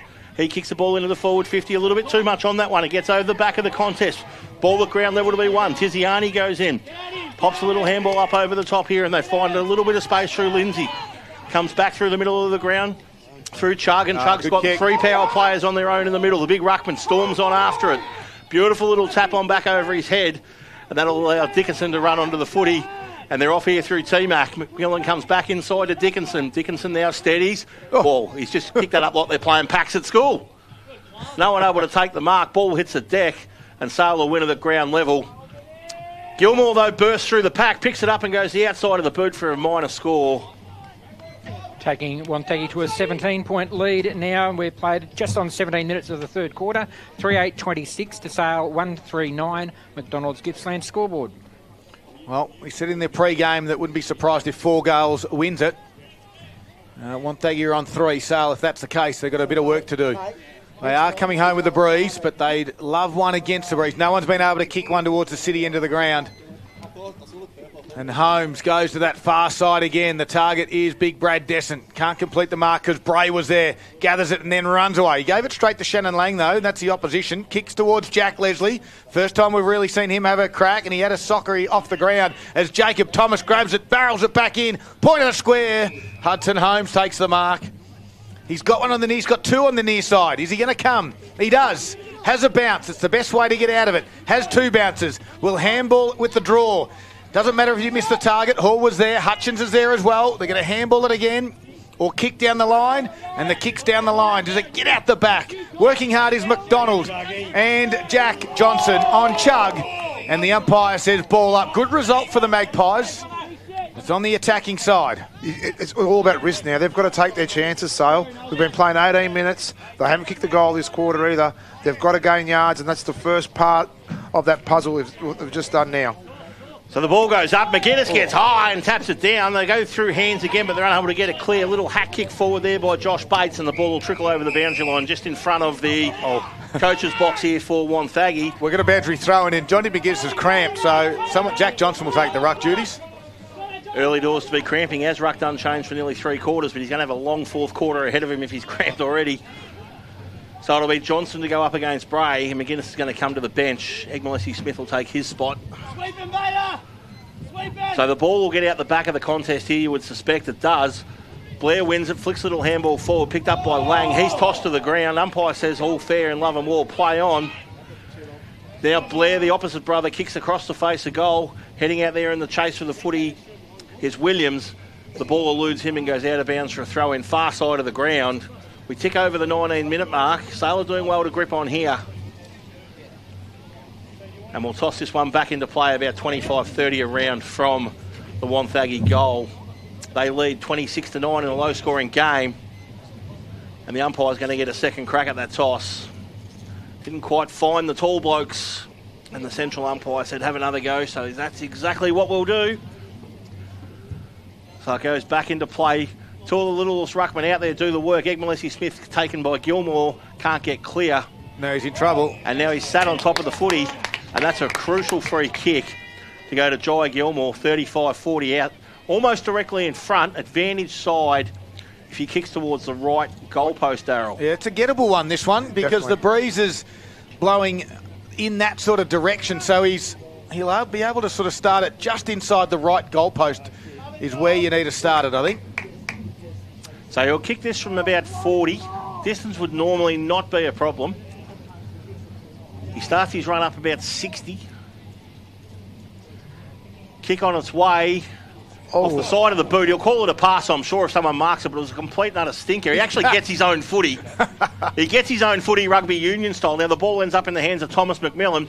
He gets dangerous, gets the ball towards the top of the square. Handball back to McMillan. He goes back to the Blair. Blair goes to top of the square. McGuinness can't take the mark. Ball lands with Gilmore. Gilmore gets round one.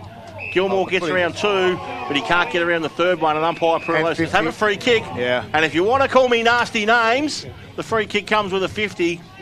And that's huge for Sale now because they'll get the ball just short of centre. And they were under siege. So Hudson Holmes right in the centre square of the Bairnsdale City Oval. They trail by 17 at the moment. And they must either get one or hold Wonthaggi. They can't afford a score. Late in this quarter, 21-minute mark. Big moment all thanks to Metricom Homes. Start your building in just 16 weeks. Contact Metricon today as Lang's kick to the outer side. No numbers out there except for the power. And that was Sparks. Little dribbler kick didn't go too far. Gippsland+EF+Smith overruns it. A quick handball by McNeil. They go forward again to the power towards the pocket. The kick goes. And we'll have another boundary throw in. The Wonthaggi forward's got to be making Hudson Holmes a bit more accountable as well. Just watching the ball go inside 50, he's on his own. McGuinness has to push up and make it a 2-on-1, regardless of what happens there, so he can get the ball to ground rather than Hudson Holmes marking everything that comes in. 11 disposals this quarter, Hudson Holmes box. Inside 50s. It's 11-2 Wonthaggi's There we way. go. Big punch out there from Will Leslie. Clears the defensive area. Campbell comes the other direction. Johnson tried to shrug a tackle, got spun around in the tackle, got a handball away. Umpire looked like he went to blow the whistle of holding the ball, but it come out at the end, and now we've got another boundary throw in. Got a quick update in the Mid-Gippsland Football League, thanks to Harvey Norman Furniture. Gippsland Foster, 48. They lead Newborough, 29.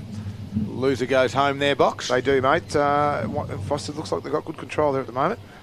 So the ball gets tossed back into play. Bray tried to grab it out of the ruck, but wasn't able to break free. And we'll have another stoppage just outside the forward 50 for Wonthaggi, far side of the ground. 22.5 gone. They lead 26-9. Ball gets thrown up outside the forward 50, ends up inside the forward 50. Shannon Lang picks it up for Sale and just hacks it forward looking for territory. And a stoppage on centre wing will do them very, very nicely. And it's Knowles who comes in and lays the big tackle. And they secure the ball on the centre wing. Umpire tosses it up. Johnson beaten to it by Bray. Ball gets out the back of the contest. McDonald gets his head over the footy, wins it, turns around and kicks up there towards centre wing. Flying high was McMillan, but he couldn't complete the mark. Out of bounds, Darryl. So how interesting is this? Obviously, Jonty McGuinness has come up with the cramp. Jack Leslie still stays forward, kicking into the breeze for the Magpies. So clearly something to the issue. Allowing the coach, Jack Johnson, to do the ruck duties. He might have won himself a free kick there, but he didn't in the end. And the umpire said play on. And Bray says, well, I'll pick it up. I'll kick it down inside our forward 50. But Leslie, that's Will variety, wins it. Trying to get a handball to Hutchins. Left it behind. Ball now still in dispute, close to the boundary line. Hutchins will go again. He wants to go around and try to get it back on the right boot. He was running in the wrong direction. Lang dropped the mark that he probably normally takes, and a quick kick's going to land in the hand of Patterson. And Patterson will have another shot on goal. He's been the only goal kicker in this quarter. And he's going to have another shot at it. And this one, you know what, as much as I don't like him, I'm sorry, he's played on. 30 metres out, has a shot. It's a helicopter drop punt. It started to the right goal post and drifted across for a minor score.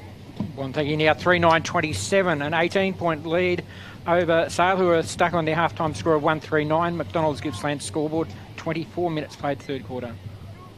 And Holmes teasing with the idea of coming this side. Wonthaggi teased him as well to tempt him to go there. And he doesn't. He goes plan A. Well, it's not plan A really when you kick it to the opposition ruckman, and Big Bray goes back and takes another clunker. He's got McInnes for company again. He's come back onto the ground after they've rubbed that cramp out. Now Bray kicks to a really dangerous spot, 20 out directly in front of goal. The big boys fly. No one can take it in the air. Gilmore at ground level, snaps around the corner, and he's brought it back too far, and it goes through for a minor score only. That would have been huge. That could have nearly been a clincher. That would have been it. 3-10-28 Wonthaggi, now a 19-point lead on Sale, 1-3-9. McDonald's Gippsland scoreboard, 25-minute mark of the third quarter. They've got to get one. Sale just have to get one against the breeze, which is near impossible. You've got to attack. You've got to attack it. So Hudson Holmes has to play on here, and he has to get this ball out of defensive 50. Well, he plays on, and he does get it out defensive 50, but Boxer, he's gone to the outer side again. Knowles will do the big spoil. Bray's there to help him out. Out the back there was Dickerson. A forward handball to a teammate in McMillan. He got shoved over the boundary line, and we'll have a boundary thrown in the outer side. And the Jack Leslie injury is so crucial now to Sale. You can see what's happened because Bray has dominated this quarter at the moment. He has intercepted everything at every kick out so far. So this time McInnes grabs it out of the ruck, but just gives it straight to Sparks. Gives a handball inboard. And the kick now from Bates goes high, inside forward 50. Gilmore with a bit of body strength, can't complete the mark. They dive on top of it again, the power. They try and lock it in and get the stoppage. They do just that.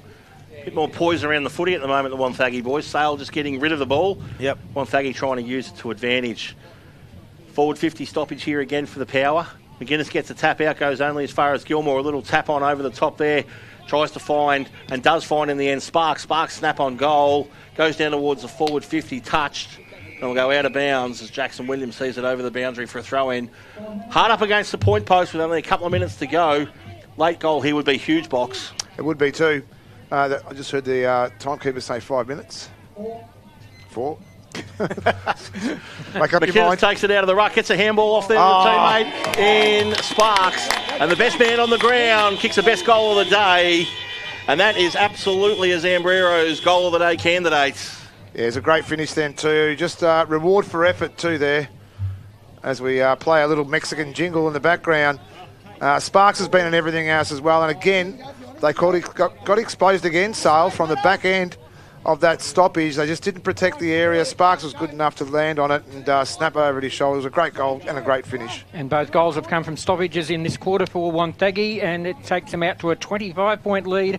On McDonald's Gippsland scoreboard there, 4-10-34, leading Sale 1-3-9. Hey, don't forget the new quarter powder range at Macca's. It's the icon you love with a little extra flair. I don't know what we're going to do after. Hop in on your way home as the umpire gets us back underway. Bray with a tap down again. McInnes had to rove. Give a handball off to McLaren. Forward handball, though, coughed it up. McMillan grabs it, and now he'll kick it to centre half forward. One-on-one little battle. McNeil was there as well. Couldn't quite complete it. Head over there was Taint. Try to squeeze the handball out. Sorry, Campbell. And now they crash back in. Bates and Blair. Blair decides to pick it up. Kick it inside. Hudson Holmes at the sit. Jess Mark was there. He dropped it. Ball now in dispute. A quick handball out from Geordie Descent and gave it to the teammate in Hutchins, but he drilled it straight down the throat of Isaac Chugg. And Chugg will turn and have a bit of a look. Williams presents and goes, that's where I want it. And Chugg goes the other direction towards Cooper McInnes. Leslie will spoil it over for a boundary throw in. 28 minutes gone into the third quarter for McDonald's. And the margins at a game high 25 in favour of Wonthaggi. It's just about enough, you sense. So thrown back in, Wonthaggi forward 50 again. McInnes gets front position. McInnes at ground level. They need to change names. McInnes. There's too many Macs. Throwing a couple of McMillans. We'll have to go to Macca's. And a Macca's for one of those quarter pounders they were talking about, Box. You better believe it.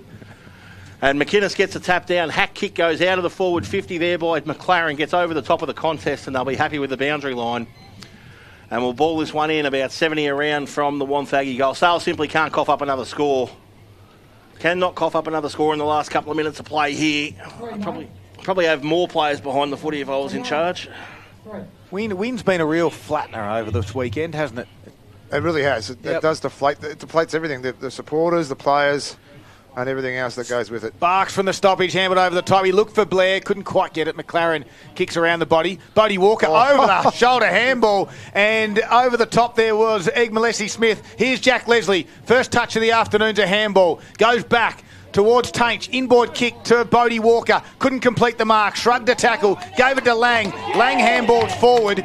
Play onto the umpire. Bray got it. He gave it out the back. Quick one to Schultz.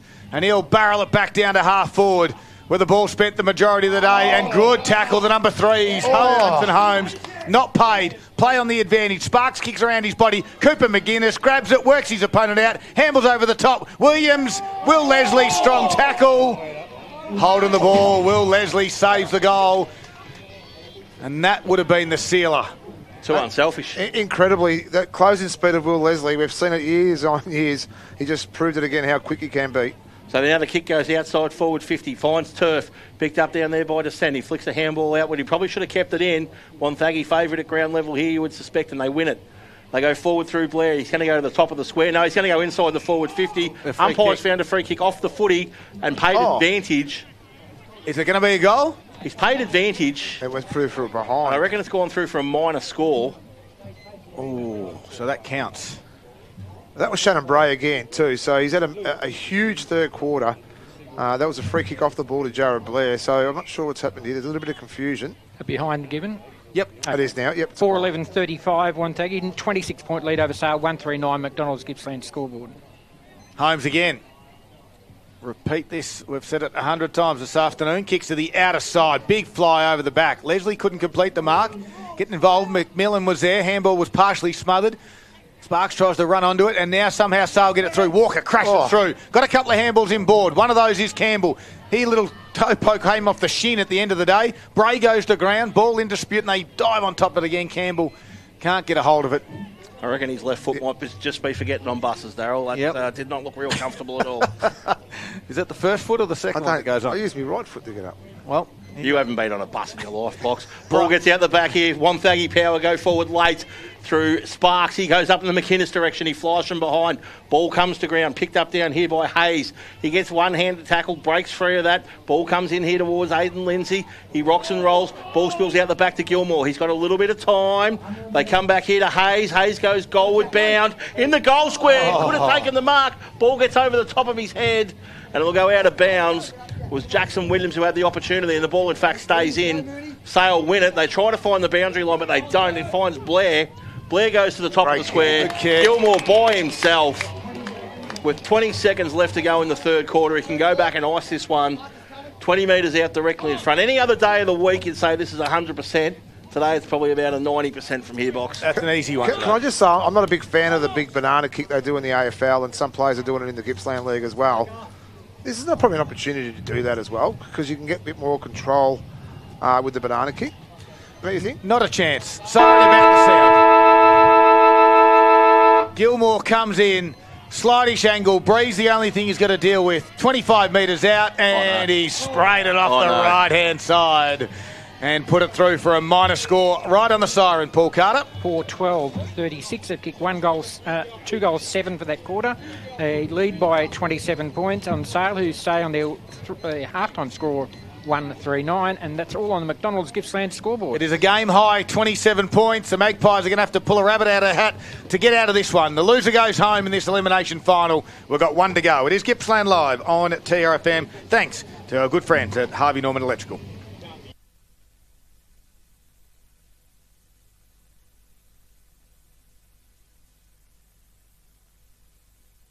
It's time for this week's Gippsland League Top 5. Let's go.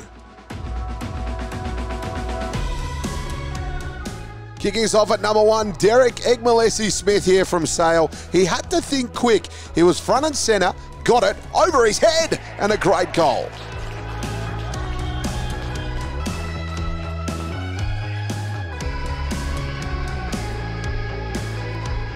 Number 2, this one's an absolute peach. K. de Reuters here from Traralgon. This is tough. He's right on the boundary line. How does he do that? That is one of the best you'll see. Goal of the day, winner. You are not a contender, it's the winner. You are kidding me, Timmy. That is one of the best we have seen all year. From Number 3, it's Blair Roscoe here from Traralgon. Beautiful little pick up this, but even better evading his opponent. Then he just goes bang, lines it up, puts it home. the youngsters put it through. How good is this great game of AFL? This is unreal. And he's on the wrong side there too for a left footer. That could have gone anywhere. Number 4 here, Jared Stewart here on the throw-in from Leongatha. He just takes off. He says, catch me if you can, I'm putting it through.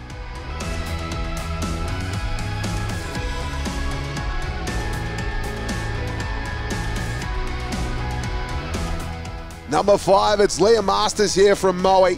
He just gets the hand pass right on the paint at 50, bangs it home.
Yes, it is the final countdown. 3/4 time. It was all Wonthaggi in the quarter. 4 goals, 12, if you don't mind, for 3 quarters. 36 they're on.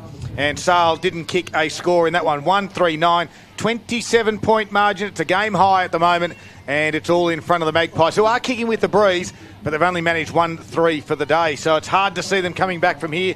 Paul Carter's got all the key stats, all thanks to Gippsland Suzuki. Inside 50s heavily Wonthaggi's way, 20-2. Clearances Wonthaggi 17-7 in that quarter. The centre clearances Wonthaggi 2-1. Free kicks in the third quarter went 7-5 Sale's way. Not many marks taken, 12 to Sale, 10 to Wonthaggi.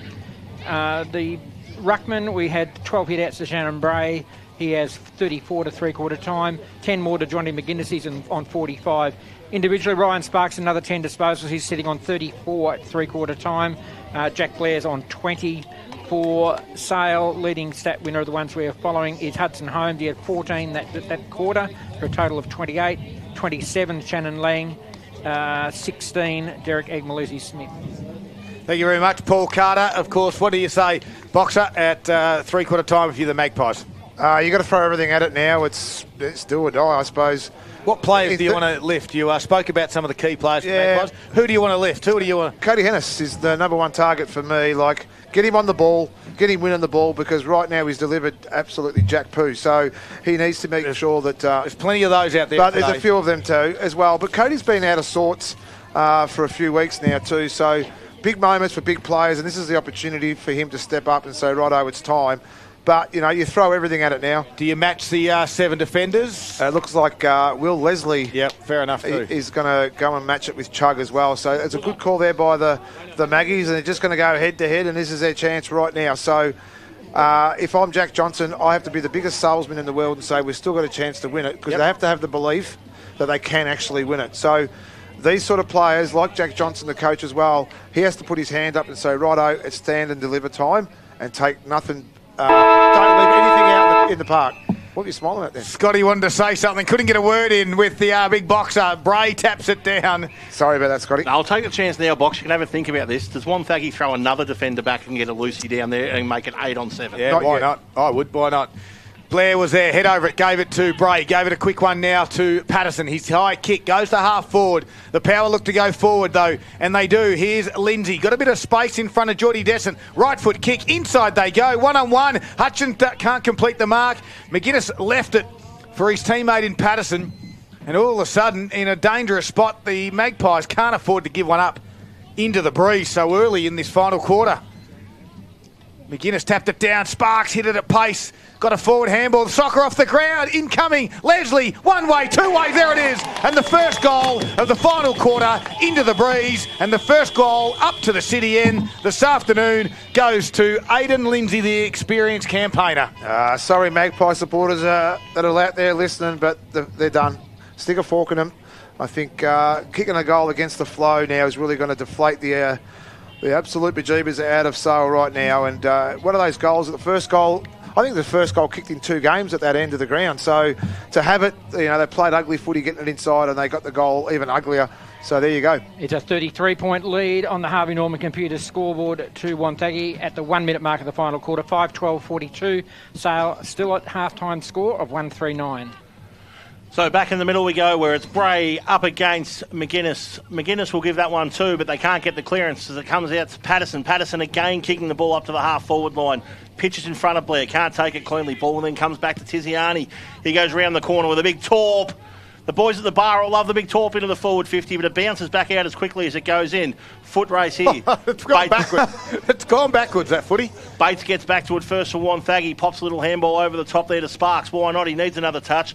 Sparks kicks the ball in low and hard, but it ricochets off the Sale player's foot out of bounds. The only surprise there is it can go out of bounds on the full the day Sale are having, and Sparks gets a free kick. But what about Tiziani's kick? He was on the half-forward flank on this side, kicked it inside forward 50, dribbled backwards and ended up on the wing on the far side. Another inside-outside 50. That's it, 2 of those today. Yep. So we'll toss this one back into play, far side of the ground. Bray getting on top of McGuinness the longer this game goes. Wins the tap down, but they can't get the clearance. And there's a heap of humanity around this one. It'll take something special to get through the 15, 16 players that are around this footy. And McGuinness says, let's do it my way. Grabs it out of the ruck and then hacks it forward. Ball lands in front of Lang. He can't quite get there. Chug goes in low and hard. And the umpire says, come in, we'll toss this one up. I tell you what, there must be a few fathers out there having a few Father's Day drinks, because one bloke just asked me, it looks like the wind's died down there at Bairnsdale. He goes, oh, sorry, watching the wrong game. What the? McGuinness with the tap down, got over the back. Johnson was there, wrapped up by a Gilmore tackle. Connor even. Both with the lacking a little bit of hair up top. Their own choice, of course. Little tap out there from Bray. O'Connor got held. Sparks first to the footy. Wrapped up in a tackle. And wouldn't it be nice to have that choice? Yes, true. Round the ground scores, Boxer. All thanks to Harvey Norman Furniture. Yeah, Foster 7-8-48. They lead Newborough 4-12-36. So we've got a close one there. Woodside 7-8-50 to Hayfield 2-5-17. Egg Malesi Smith with absolute strength. Then got a handball to McLaren. High kick and wide kick. Stays in the field of play though. Come off the shoe of Campbell. Trickled over the line for a boundary throw. The margin at 33 points all of a sudden. Well, Sale have only managed 1 goal 3. The first goal into the breeze all afternoon has gone to Aidan Lindsay inside the first minute of this final quarter for Harvey Norman Computers. So the ball's tossed back into play. Sale scoring in. McInnes goes backwards to go forward, but it favours the Wonthaggi power side initially. Patterson turns it over though in a dangerous spot. Ball now ricochets back and Wonthaggi will go up towards the wing through Bates. Ball sits in the air, probably high contact there you would suspect, and Freedman will take the free kick. No, it's gone against him. No, it has gone to Freedman. Umpire Malone says, righto, your ball, Freeman, let's play on. and he kicks it to the dangerous area about 45 out, and leading out in front, the big man Descent, who's been good when he's been given limited opportunities. And 50, oh no, sorry, just come back a little bit. He can kick this. Yeah, definitely can, Scud. And he's going to be right in the middle of the ground. He's just had to get a little bit of distance so he can get a little bit more. Drop punt or banana? Yeah, drop punt, this one. So 47 out directly in front. And I'm going to need a ride home from Bairnsdale. Descent to give Sale any chance whatsoever. He's going to have to go right-hand goalpost, and he'll kick from right on the 50. He goes thump. He goes right-hand goalpost. The breeze does nothing.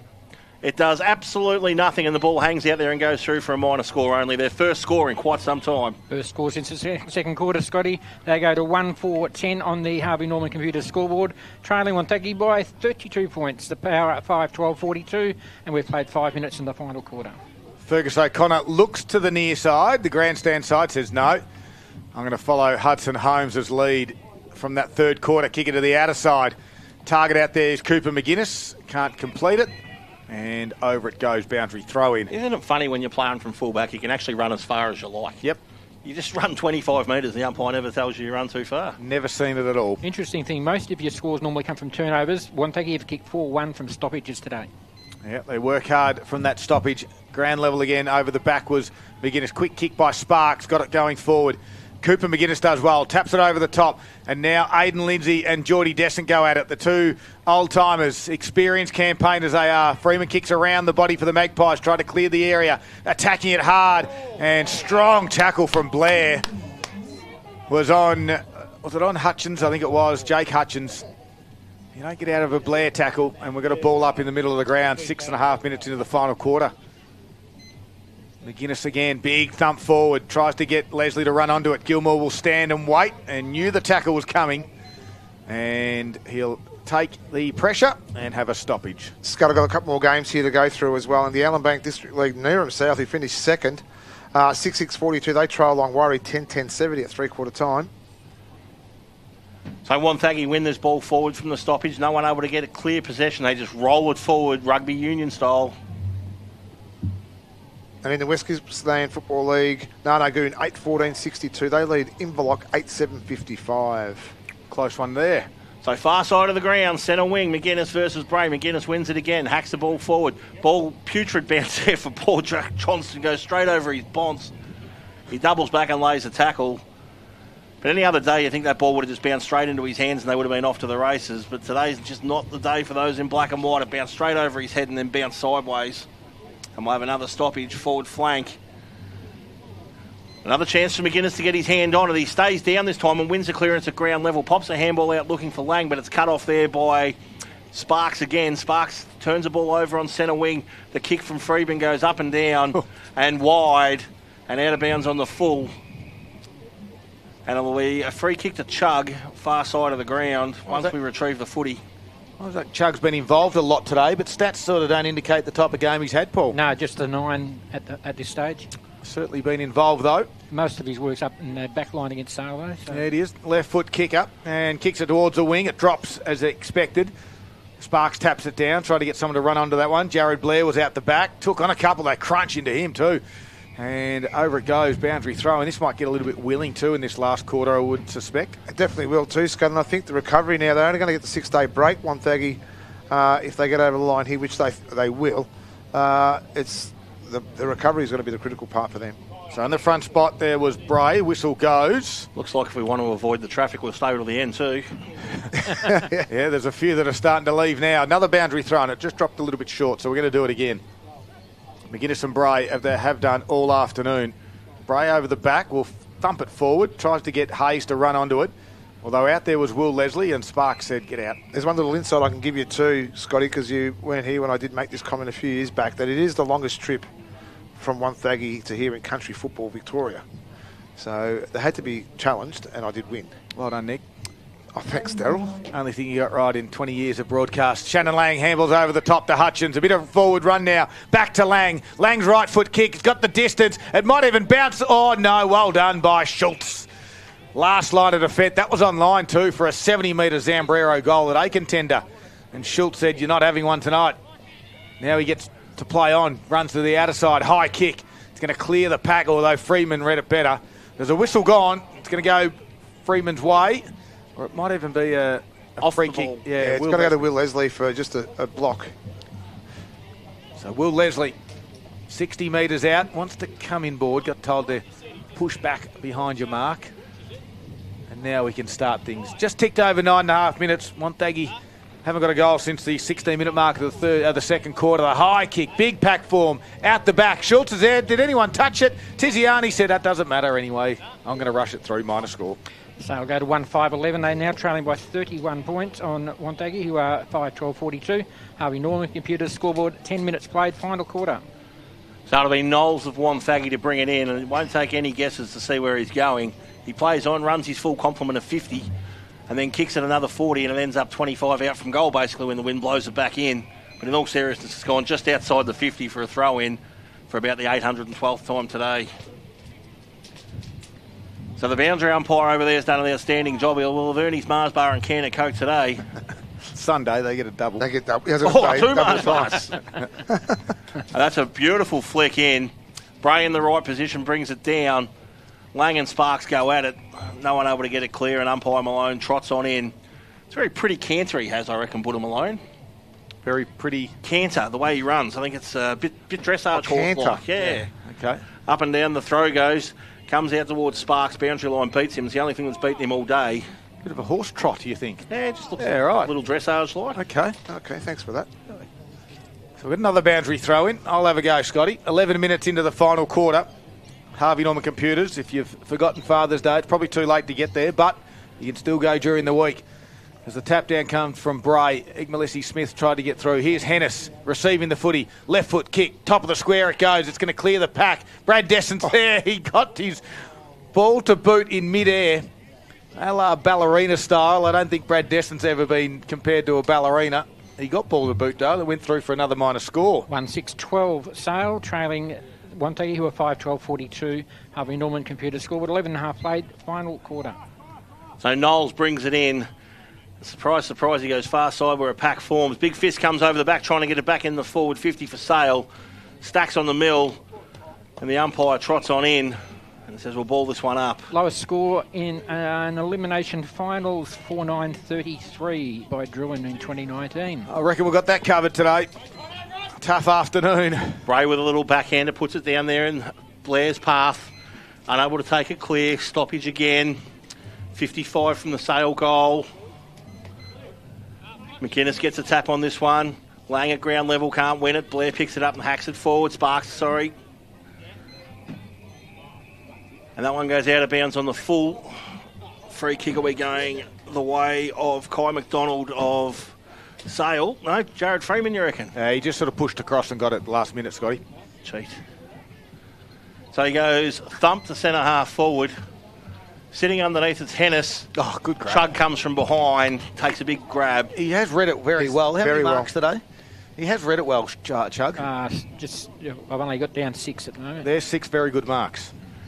His kick goes 40 up and 40 down. Lands in the chest there, though, of Hudson Holmes, who's come right up the ground. Haven't been a lot of marks paid today, mainly due to the wind. And then funny that, because yesterday I reckon that was the difference. Moe's tools and their marking prowess got over the top of Traralgon. So interesting, 2 similar conditions. And there hasn't been too many marks at all from these 2 sides. Home goes with a little under descent. He kicks it in much longer. Gets out the back of the contest. Marks taken down there, though, by Tim Knowles. Been resolute in the last quarter. Shannon Bray, in fact.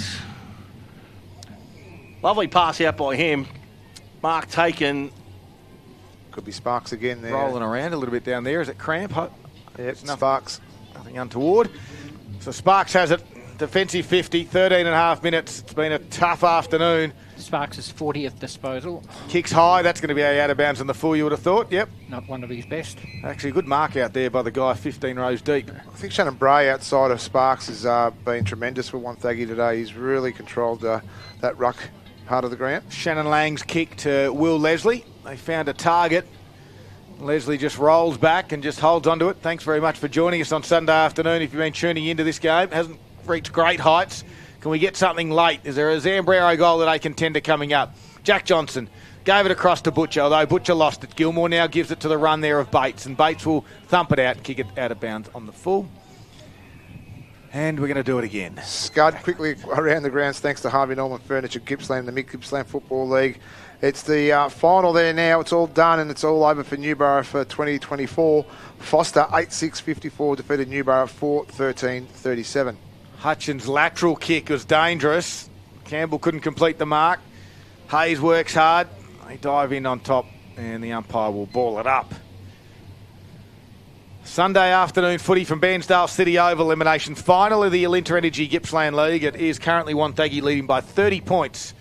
Sale, most likely their season is done. They'll go home and reassess where they're at. Sparks again will get another touch from here. They handball forward. And they're not going anywhere. We'll ball it up. Some advice for any listeners out there. If you want to buy shares in Dan Murphy's, I'd be doing it now because Scotty Berrytree is going to be visiting you very shortly in Bairnsdale. Is that Scotty Berrytree's brother? Yes. Yeah. I call him Berrytree. Just don't call me late for dinner. Mark taken across the half-back line here, and it's by Knowles again. So at half-back flank, far side of the ground, wash, rinse, repeat. Wonthaggi with the footy. Long kick down the line. Hopefully Blair can get those hops up again and get in the air and take a nice clunk and give us something to get excited about. Wins it at ground level instead to Sparks. They go backwards via the hands, turned it over to Sale here though. Lang gets a handball limited at the feet of his teammate. They go back in and pick it up. Wonthaggi have moved at the length of the goal, the centre square. Forward flank, far side of the ground. Another carload goes out. Yep. McInnes wins the tap down and Sale now hack the ball up to the half-forward line. It's over your heads, boys. Run the other way. And they do, but the boundary line wins the conversation yet again. And we'll ball this one in about 60 around from the Sale goal. We've gone 16 minutes here in the last quarter. It's Wonthaggi 5-12-42. Sale 1-6-12. So we'll ball this one in 60 around. Egmalesi Smith at the clearance. Let's see if he can get his hands on the footy and do something exciting. He's been brilliant when he's had ball in hand. Just probably hasn't happened quite enough for Sale's liking. McGuinness takes it out of the air. Beautiful play by him. Kicks it into the forward 50. Gets past Hennis. Gets past everyone. Out the back. And trickles over the boundary line for a throw-in. Just to update you all from the around the grounds from earlier on in netball. We'll go right through them. The Moe side defeated Sale in the 13 and unders. Moe also won in the 15 and under. Sale winning the 17 and under. And Wonthaggi upset Leongatha by a goal in C grade. And then it was Traralgon knocking off Wonthaggi in B grade, and Bairnsdale defeated Traralgon in A grade, the match of the day there, 56-38. We've had a stoppage, boundary throw, and there's going to be a free kick. It's going to be paid Sale's way here, and it's going to Jack Johnson. I reckon the umpires just said, I've had enough of this. Let's play a free kick and get the ball back to the middle. And I don't blame him, because you can hear it in the tone of our voice. As we've nearly checked out as well. But we'll bring things home. 17 minutes of the final quarter. Jack Johnson, tough angle to kick a goal from here. Got to start it to the right, inside the right, you think. He's a good kick, right goal post, works its way back. Jack Johnson puts it through. He's a class player. We love talking to him pre-game. We love watching him play. He's an absolute star of our competition, and he gets a Zambrero goal that a contender in the final quarter. He definitely is, Scud, and you hit the nail right on the head then too. And it was a beautiful kicker goal there as well. Well, we've got a Magpie, a real sort in the middle, inside 50. They've thrown another number back here, Stale, so look out. They are throwing numbers back now forward, Scotty. So we've got more Magpies on the ground. The umpire might do a head count. Head count make things interesting. Now, I was just thinking, though, Box, one out of the middle and straight through the big sticks here for Sale. Lloyd Christmas comes into play. 24-point lead to Wonthaggi, 18-minute mark the final quarter.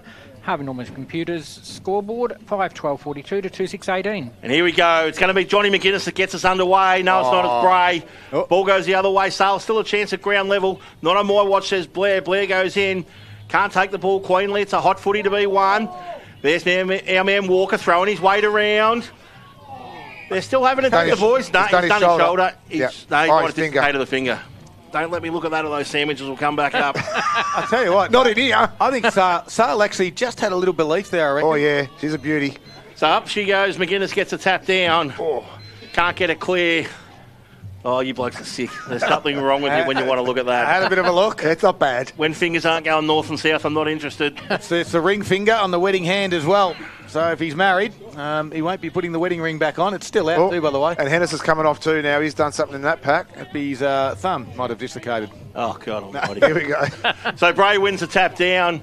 Sale at ground level win the footy, though, through Holmes. He punches a handball forward to Lang. Beaten by the footy, though, was Blair. Budham Malone's been sucked in for the free kick down the field.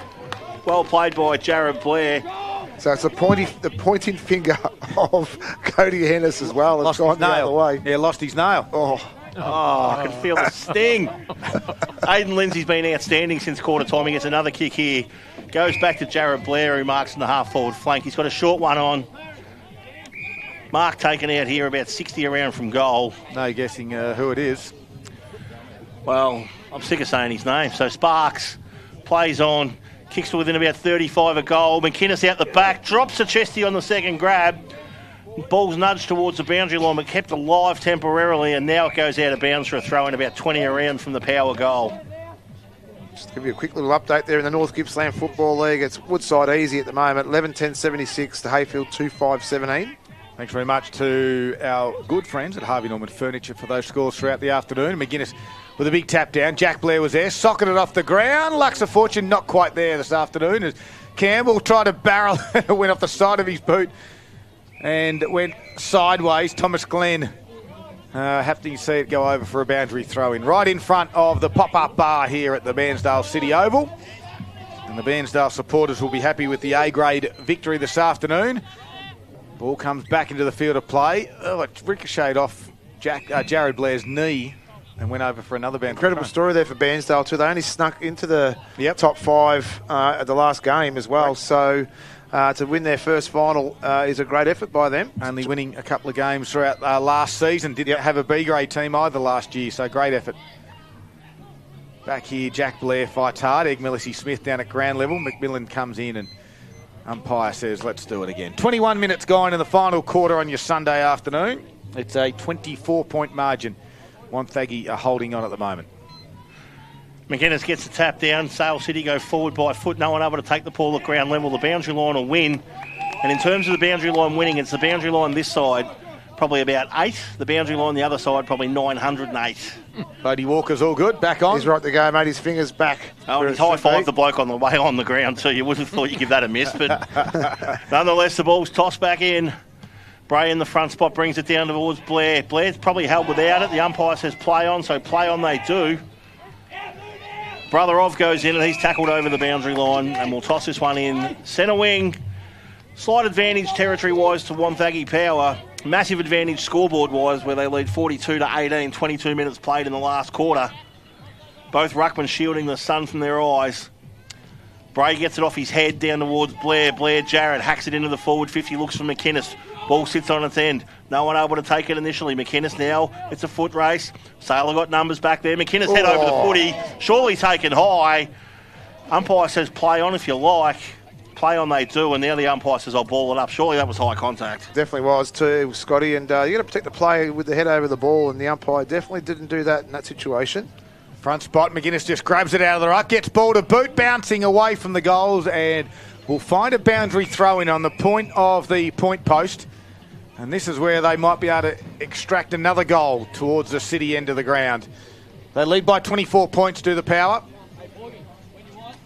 Ball comes back into the field of play. McInnes shoves his ruckman out, taps it his direction. Jack Blair was there. Egg Smith picks it up and then tackled. And another ball up 40 metres out. I'm off to Harvey Norman tomorrow too, Scots. I'll be looking after our fantastic sponsors of the 100-inch TV I'm after. 100-inch. There you go. That's where you get paid the big bucks. Correct. Big tap out for the Magpies. Will Leslie runs onto it. Inside out, upside down, drop punt will go end on end. Travel 100 metres and go out of bounds on the far side of the ground. And Noel says, is that deliberate? I want a deliberate, wow. Noel. Which is a fair question to ask. Oh. It did travel 80 to 100 metres. Yeah, Scott, I'm not going to Harvey Norman. You miss 100% of the shots you don't take. That's right. I'm not going. No, the wife has said no? No. Well, that's because you lost it all gambling yesterday. Yeah, I didn't. Ball comes back in. Bray gets it down. Bray good at ground level again, but he's wrapped up by McInnes. And there'll be a ball up on the half-forward flank here for Sale. Probably need a late goal to add just a little bit of respectability to the scoreboard, but it's 42 plays 18, nearly 24 gone. Sale win the stoppage. Ball comes forward. One out the back there, though, by Connor McMillan. He hacks the ball forward. Can't get any traction on the clearance, though. We'll have another stoppage. Budham Malone trots on in. And he'll toss this one up. Bray gets his tap on it. Sale winning the ground level. Ball gets in there forward 50. Blair goes back there with McMillan. Chug back there also for Wonthaggi. Happy to see this one over the boundary line. So with 24.5 played, it's 5-12-42. Sale 2-6-18. Big moment this afternoon, all thanks to our sponsor at Metricon Homes. Start building in just 16 weeks. Contact Metricon today. Love where you live. So the ball gets tossed back into play again. Brad Descent doing the ruck work now, but he can't get the clearance. Wash, rinse, repeat. We're going to start thinking about our Gippsland Suzuki player of the day as well, and of course our Zambrero goal of the day. It looks like the decision's already been made. Might have been. It's a democratic panel up here, Scudman. Let's work like a team and do it my way. Ball tossed back in. Descent in front, gets the ball out the back. He's been awesome today, Lang. Certainly not his fault his side aren't winning. Speaking of awesome, Sparks gets his hand on it. I'm pretty sure his name's written down somewhere. And a free kick. And he'll take the free kick for possession number. How many? Have you got that on the cuff? 46. Really? No, to get very close. 5, 8, 9, 10, 11, 45. Live on Pretty radio, close. Paul Carter's head ticking over. As we Well, could it's hear. close. And he got 40. all his hands and fingers out at the same time. Sorry, I well. was out by one. To be He's got fair, 45. he's got 45. He's about to kick this. How many is that, This is Box? 45. Oh, sorry, mate. I thought you were going to be nearly spot got on it. the money. You deserve one after this, now. So Sparks kicks it down towards the wing area. McGuinness is there in the front spot. That was Cooper McGuinness. McLaren kicks around the body and puts it, not over in the Mitchell, and it's... Oh, it's in the tree. In the tree. We're right. It's in the tree. Get the footy out. Emergency up. Hurry up. Unbelievable. 26 minutes have gone. We've lost 2 footies on the far side today. And now the third one's stuck in a tree, and the trainer's going to climb it. No. No, we're going to use the spare one behind the goals. Who's going to take the kick, Scud? It is going to be Sparks, isn't it? Yeah, well, I'll tell We've got 2 footies out there. Well, Sparks has had his own footy all day Probably anyway. kick them both. He took it out of his jumper. So there you go. So Sparks has it. And he's going to have his 46th touch. I'll give you the tip. We might have a chat to him after the game. Kicks to the wing. Big mark in front. And if Sale... Hudson Holmes has been very good for the Magpies. He's a bit hurt there. He handballs across to Egg-Malessi-Smith. Left foot kick goes high to top of the 50. Knowles will have the sit and can't complete the mark. His second effort was good, though. Gave it to Sparks again. Touch number 47. Scrubber one. Egg-Malessi-Smith picks it up. Jeez, love the way he goes about it. Left foot kick. Johnson takes a mark 49 metres out. This can go through. He'll run around and right on 50. No, got underneath it. Going to go to the top of the square. Where's the big targets? Free kick. It's going to go Leslie's way. Advantage will be paid. Campbell runs onto it, puts it through for the Magpies. And at the 27.5 minute mark, the Magpies have got 2 in a row. Well, it's a consolation goal there for Sale, really, at the back end of this last quarter as well. But, yep, the ball comes inside 50 really quick. We make a contest, they kick a goal. This game of footy is not that hard. It's play between your ears more times than ever. But anyway, it's been Wonthaggi's afternoon so far. And it's an 18-point difference at the 27-minute mark of the final quarter, with Wonthaggi 5-12-42, leading Sale 3-6-24. I reckon there's about 2 minutes to go, I reckon. 4. Yeah, got it wrong.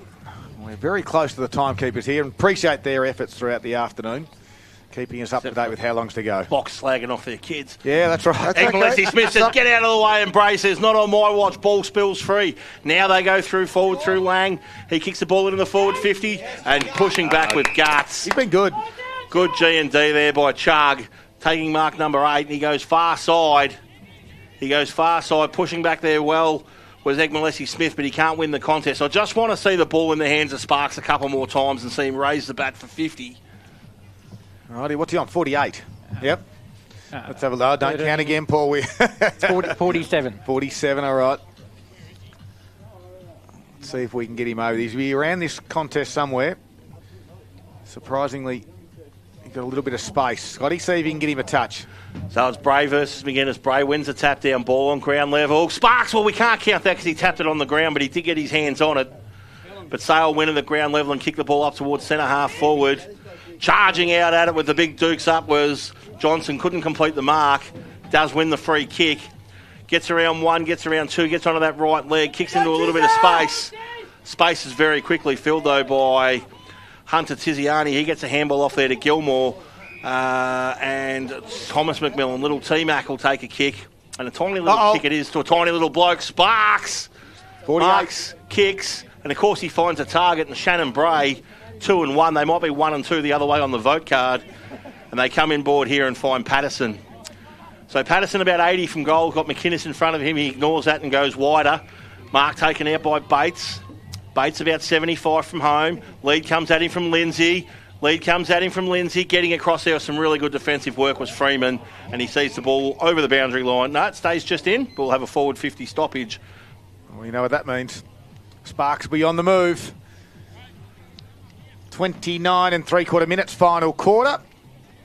All thanks to Harvey Norman Computers. Ball up, tapped down by Bray. Ig Malesi-Smith with a little kick where Leslie can't complete the mark. Here's Blair. Picks it up through his legs in the end. Spins around, top of the 50. Little chip kick. Does he find the target? He does. How good is the coach, Jared Blair? The target's Patterson. He might be too far out the score, though. Has the breeze dropped a fraction? Dropped a little bit, I reckon. It might have just dropped, so this could be a chance for Patterson. He's a good size, a thumping kick. Early on in the game, I would have said no. But this is a chance to start this on the left goalpost. I still think it drops short. He'll take all the time in the world because his side leads by 18 points. He's got a kick at 45. Tough conditions still. He plays on. Gets around the man on the mark. Now he's a chance and kicks it. No, doesn't come back. It actually doesn't even make the distance. Sale want to rush it through, and they do just that. Minus score, Paul Carter. 19-point lead to Sale, 5-13-43. Sale, 3-6-24. Harvey Norman Computers, 31 minutes played.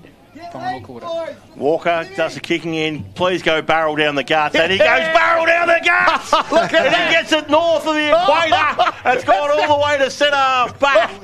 Where Schultz says, I know nothing, but I know how to play footy. Holy moly. Gets the footy and finds a teammate on the far wing. We've been hanging for that all day. And it was Sparks who gets his hands on the footy for touch number 49. We've got 1 to go. Power with ball in hand. They come back through the middle of the ground. Give it to Sparks. Stoppage. No, Perillo watches on, waves his arms. Play on, they say. So play on, they do. And now Pete Perillo goes in there and balls it up. What a barrel, though. It got to centre half forward. 2 to go. Out. Sparks is surely going to get 50. He's around the stoppage. Bray goes up, taps it down. Sparks is off the back of it. He hasn't got it yet. Quick handball, McLaren. No, that was Bates. Tap down, Bray's there. Sparks has got space. Give him the handball, Bray. No, Sparks becomes the shepherd. Bray kicks it to McInnes. And the power of Fuller running in the final quarter. McInnes has taken a mark directly in front, 20 metres out. What was Bray thinking then? Just give it to the runner, Sparks. Give it to him. He probably would have kicked the goal. The way he's going this afternoon, Sparks could probably kick it from that pocket. He would have kicked the goal, run through to the newsagents, bought a scratch here, won a car. 32 minutes gone. We've got a minute and a half to go. Cooper McInnes will have a shot on goal. The game's all done. We're on Sparks watch for 50. We're finding some sort of excitement in this final quarter. McInnes into the breeze. Hope he kicks a point and Walker kicks in again. Yeah, that would be exciting to see. Let's have a look at McInnes. A slow approach. Comes in. He's a right footer. Starts it. That's a good kick. That's a goal. Yes, it just got through and then nearly come back. It's a goal to Cooper McInnes, though. And this power side, they're going to be dangerous in the coming weeks. Was that a true drop punt, Scotty? I think he kicked a banana from. It was a banana in front. So he's done the banana. He's done what we spoke about. No. It was an inside-out banana. No, it wasn't. It was a drop punt. You sure? Come on. The way it swung through those goals, it looked like a banana. But anyway, we'll leave it over to Paul to get the scores done. Let's get this 50 and let's get out of here. 25-point lead, 33 minutes played in the final quarter. Wonthaggi 6-13 to Sale 3-6. Back in the middle we go. Bray versus McInnes like it's been most of the day. Bray wins the tap down. Can't get it clear. Handball it forward. He doesn't. He kicks it forward instead. No sense of theatre, some of these blokes. Ball on ground. No one can win at the ground level initially. Cracking in there double times. Tiziani. Umpire Perillo says, I've seen enough. I'll toss it up. So he trots on over far side of the ground. Right on the edge of the centre square. He'll toss this one up. McInnes gets a tap down. It goes backwards to go forward. McInnes goes back in to do the work at ground level. Picks it up. He's been outstanding today, the young fella in the ruck. He has. Will come in and toss this one up again. He gets up over the back. Oh, no, that's Bates. Bates gets a little kick forward and he turns it over. Mark taken across half back here by Sale. Bray's hurt in the middle of the ground. I'll keep an eye on that one. It's Campbell with the kick up to half forward, looks for the coach, gets out the back of the contest. This will be a contest, this one, if they hit each other. Now, big time as Jacob comes first. There it is. There it is. And he finds Sparks. And celebrate the 50. Sparks misses a target with his first time today with kick number 50. There it is. Wonthaggi Power progress into a first semi-final next week against the Maroons. And what a game that is going to be. The Traralgon staff no doubt watching on this game. The Power were clinical this afternoon. 6-13-49 Wonthaggi have defeated the Magpies 3-6-24. It's a 25-point margin in the end. We're going to go to a break, come back and have a chat to... No, don't worry about that. It'll be Ryan Sparks. He'll be our player of the day. We're going to wrap things up. All the key stats and, of course, everything you need to know about next week's big game. You are listening to Gippsland Live right here on TRFM across Gippsland and the Valley. And it's thanks to Harvey Norman, Electrical Gippsland.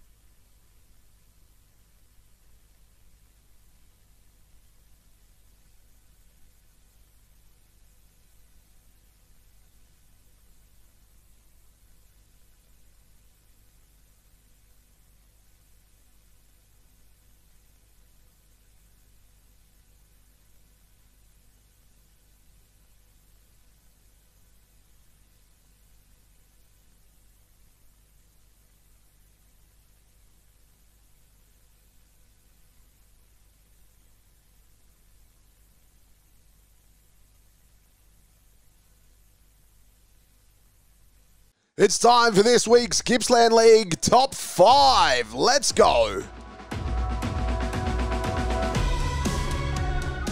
Kicking us off at number 1, Derek Egmalesi-Smith here from Sale. He had to think quick. He was front and centre, got it, over his head, and a great goal.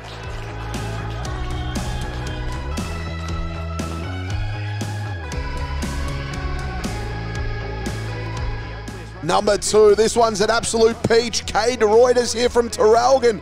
This is tough. He's right on the boundary line. How does he do that? That is one of the best you'll see. Goal of the day, winner. You are not a contender, it's the winner. You are kidding me, Timmy. That is one of the best we have seen all year. From Number 3, it's Blair Roscoe here from Traralgon. Beautiful little pick up this, but even better evading his opponent. Then he just goes bang, lines it up, puts it home. The youngsters put it through. How good is this great game of AFL? This is unreal. And he's on the wrong side there too for a left footer. That could have gone anywhere. Number 4 here, Jared Stewart here on the throw-in from Leongatha. He just takes off. He says, catch me if you can, I'm putting it through.